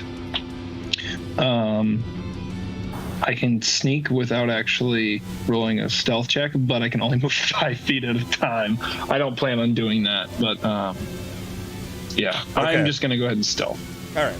So you're going to stride at half your speed. I need a stealth check. Half my speed. Are you going to, is that 10 feet or 15 feet? I don't know. What's your speed? 25. So is it going to be 10 or is it going to be 10 feet? Okay, fair enough. Okay. Here's my stealth check. There's that. So we go 5. You feel yourself being extra sneaky as you move about. 10. And then let's go ahead and I'm a 5-foot step over here. Damn, I can't see shit. So that's my second action. And then I'm not going to be behind cover anyway. So I might as well just... I'm going to do another roll another stealth check then. Who knows? Maybe I'll run into some cover. Okay, cool you beans. Feel pretty confident in your ability to stay hidden. Can I try and duck behind this body? No. There you go. That was my 10. So I'm assuming I am out in the open, so they're probably going to see me. You are out in the open, but... Okay, so moving on to the next creature. The Caligny creeper on the left of the leader really didn't like how you almost just killed him in 2 furious blows, so he's going to show you what for with a dagger attack, because that's about all he has. What's a critical against you, Steve? I am very sorry. Ouch. So he stabs you and gets you right in the gut, kind of twists the blade to really feel that. Maddie, can you make it so we can see everyone's, or at least Dan and Steve's? You have to hover over them. Just hover. I am hovering and they don't see anything. Okay, then I see Gundrins. I'll fix it later. Okay. Either way, give me a fortitude save, Steve. Fortitude save coming at you. Yeah. Okay, Nice. you are just fine, but that's okay because he's going to take his other dagger and stab you again. Good luck. He kind of needs it because this has to roll high if he wants to hit, and no, misses you by 9. Almost a critical failure. His last action, he's actually going to withhold because he doesn't want to do anything and cause himself serious pain. Worf, you are up, buddy. God dang. Alright, I'm gonna sprint down this hallway. I think it's gonna take 2 actions to get even around that corner. So I'll first do that to see what I can see and decide from there if I want to use any more room, because that's 30 there. Oh. I'm sorry, bud. Your partners are in the way if you want to throw. You're probably isn't the best. Okay. How much did I just move? You moved 30 feet. Was. So I still have... You have 2 actions left still. Well, can I use 20 more of that? Yes. Go 5, 10, 15, 20. So you have 1 action left. And then from here, just freaking whip my spear at him. Which one? I'm not hitting my buddies. The one in the middle? This jabroni. Okay, perfect. Go ahead and throw your spear. You can double right-click Jabroni and it'll target it, so I'll know which one you're hitting. Cool. Did that work what I just did? Yes, you did. You're targeting him, so go ahead and throw your spear. Hell yeah. Oh, You have a hero point? you do have a hero point, Jesus. and this is probably the last combat round. I'm gonna use a hero point. All right. Decided. We feel the gods bless you with one more attempt. All right. That's much better. You definitely hit him. It's not a Yeah, critical, but you freaking feel good. that spear land right in just under his sternum. And he's, All right. you do a sick 9 points of damage with your little spear. After I do that, I'm gonna scream, "Return to me, Firefox!" And with my hand up in the air. It returns to you with Wait, elegance. shit, was that Mozilla? Yes, that was Firefox. Your spear Okay, is cool. Firefox. I got it right. Okay, I'm gonna switch him though, because I feel like Firefox should be my flaming rapier.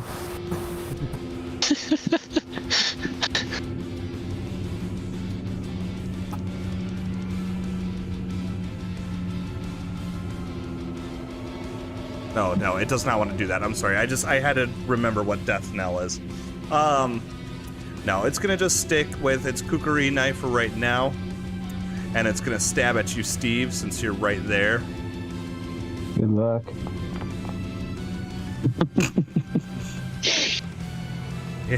You're right. Good luck indeed. Deals damage to itself in an attempt to attack and move on to Gundren. Your move. All right. That I jabroni. hit that guy. Yep. You can just double right click. There you go. Now I know you're targeting him. Go ahead and swing.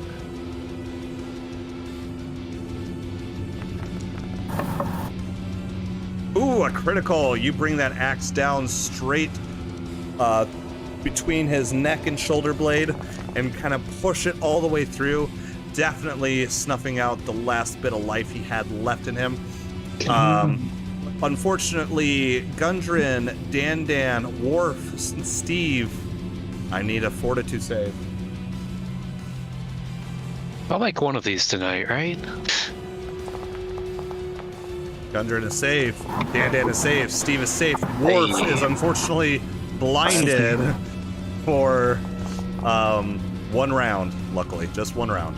He hasn't stabbed me before. But Gundren, you have 2 actions left. You're gonna step on in. 1 action left.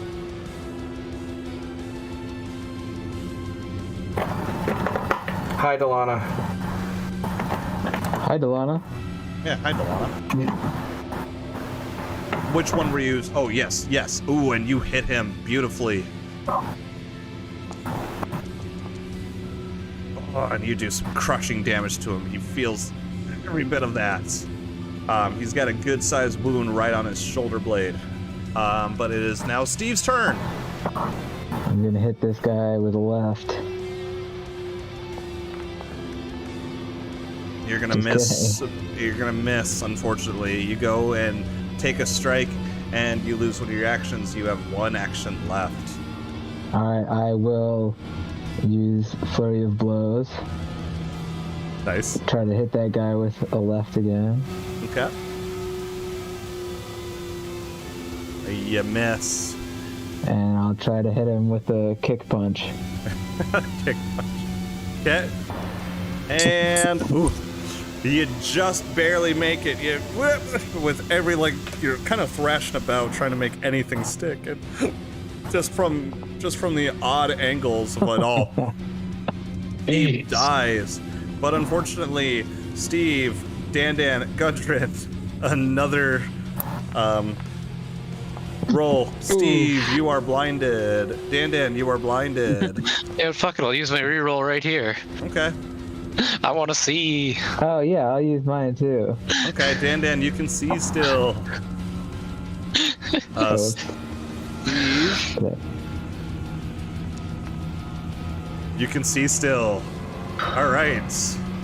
But yes, he is dead. He explodes in a flash of bright light, but nobody takes the punch from that. Dan, it is your move.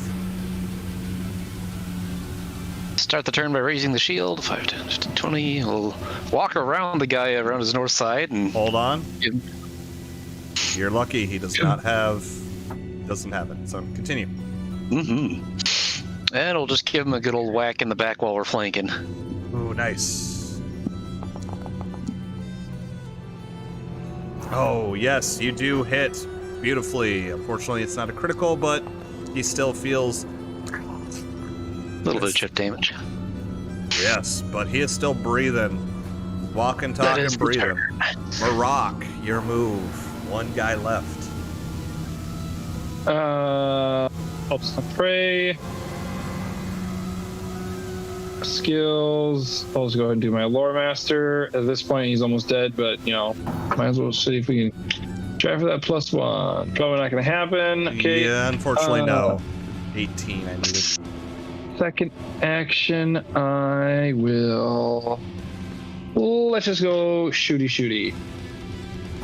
Wait. No, I'm gonna do my hunter's aim. There it is. Oh, and I'm sorry. You need me to. There it is. Hunter's aim. And I need to do this. That's what it is. There's my hunter's aim. Okay, sweet. Wow. And I'm gonna re-roll that for my. Wait, I haven't used my hero point yet, have I? I think so. Everybody but you has you. Oh, and Gundren. You and Gundren still have hero points. Okay, this is my hero point right here. Ooh, Wow, you barely miss it. You barely hit him, but you shoot it and it slices right across the cheek, dealing how much damage? Would go. Ooh, baby. He dies, but unfortunately, I need a fortitude save from everybody except for just everybody but Maroc. Dan's good. Steve is good. Gundren and Worf. I'm sorry. And Gundren, I am sorry. So Dan and Steve, you're fine, but when his body erupts, it explodes in such a loud force that it actually kind of punches Worf and Gundren for 13 points of damage, bringing them down a good healthy chunk. But you all survived. Everybody else is dead. Congratulations. You won the game. It's over. That was it. We're done. That was it, y'all. BBG went down good. No, but Maddie, can you quick check everyone's health bar for me, because I want to do some medicine checks on everyone. Yeah, I think I need some bad, buddy. I think you can see them, can't you, Peter? I Peter can't. can't. No, I can see it on Gundren. Oh, hovered by it. Okay, no, I have to update everybody. Hold on. Hovered I by can anyone? see you and Gundren and myself. I can't see War for Dan down here. Yeah, I gotta fix Steve. When you and an ally are flanking a foe, it has a harder time to flank a foe. You and your ally must be on opposite sides of the both you and the ally. All right, does that work now, Peter, or do I need to redrop the tokens? You might need to redrop the tokens. And Okay. you did it from the Yep, I fixed it. Don't worry. the actors. Okay. There. So now you should see their health bars. Yes, now I see them. All right, I'll go up to Worf here, and let's go ahead and get all up in this medicine here. I'm only trained in medicine. Okay, here we go. Ooh, critical success on Worf. Ooh. Worf, I gotta Barack roll just passes you down with the gentlest of feathery hands. 4d8. Here we go. Take that, Worf. Ooh, Worf, you feel Only rejuvenated. 14? Wow, that's disappointing. Well, he's almost full health though. You feel Okay. I'll go over to Dan because as I walk by Gundren, I'm still like, Bird friend, I appreciate your ministrations, but perhaps not in the sewers. I do not like the smell down here. Oh. Dan, who knows if anyone's going to be coming get us at any time? We got to get healed up. How about this? Fine. If you don't want me to do that, then I'll use my glove on you, okay? It's a little glove. Accepts glove. Where's that glove I've got? It's my inventory. Healer's glove. 2D. Yeah, I'm gonna do this on Tony. Yep. I can do it once per day, and we're at the end of the day anyway. Oh, thank you. Thank you for telling me that. And then I walk over here to Gundren and I go, and that was not my 10 minutes. So technically it's only been like less than 11 minutes still. Go up to Gundren. All right, don't move. Gundren, this Tengu comes up to you and starts putting hands all over you with bandages in his hands. Son of a fucking bitch. And unfortunately critically fails, so as he's trying to patch you up, he gets a little too aggressive with his sutures and deals damage to you. Is it 1d6 or is it 2d6? I think it's it's whatever. Let me look it real quick. It's not a lot, especially at the level that we're at, but it's just embarrassing if anything. 1d8. Yeah, there it is. Okay, I was gonna say I thought it was a d8 or at least. So, because that's right. Jordan, I do a d8 damage on you. I slipped my scalpel. So Gundren, in an effort. Oh, but you go ahead and just patch yourself. Oh, Gundren just does it. I have a healing potion. Oh, okay. So he just. Okay. I love the silence of it. Like after all that happened, and just Gundren just pops a cork off a potion and just slams it down. Like doesn't even say a word. He's like, "Here's how you do it, laddie." But that's where we're gonna end it. Dan, if you want to reiterate what you had just said moments ago, since it's been 20 minutes and party probably forgot. Yeah, I found the key on the body. And maybe for one of these doors it couldn't open. I guess we'll try it on that door over there. To where we were. There is no keyhole on that door. However, I am going to unfortunately pause it here. It is getting late. I do apologize, y'all. But this is a good stopping point, I think. You guys successfully dealt with 3 different combat encounters. You guys, that was a combat-heavy session where I set a new record low for times knocked out. I think my previous record was 6. I didn't get knocked out once this time.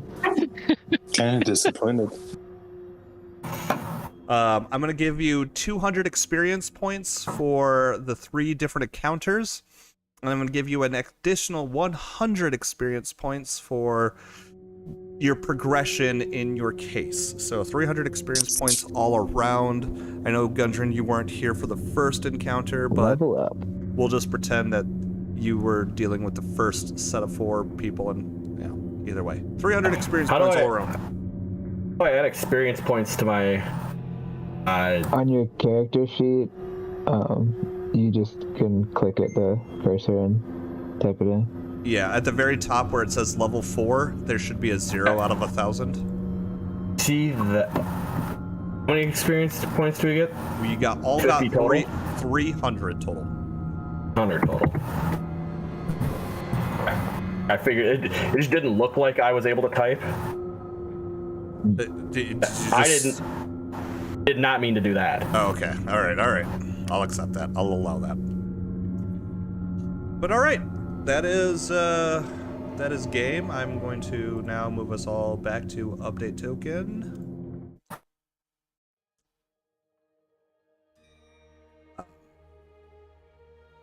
Turn off your blindness, Thomas. You're no longer blind.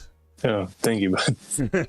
Tommy, I put in the chat, our Facebook chat messenger. It's called 2-minute tabletop token editor. I'm gonna end the stream.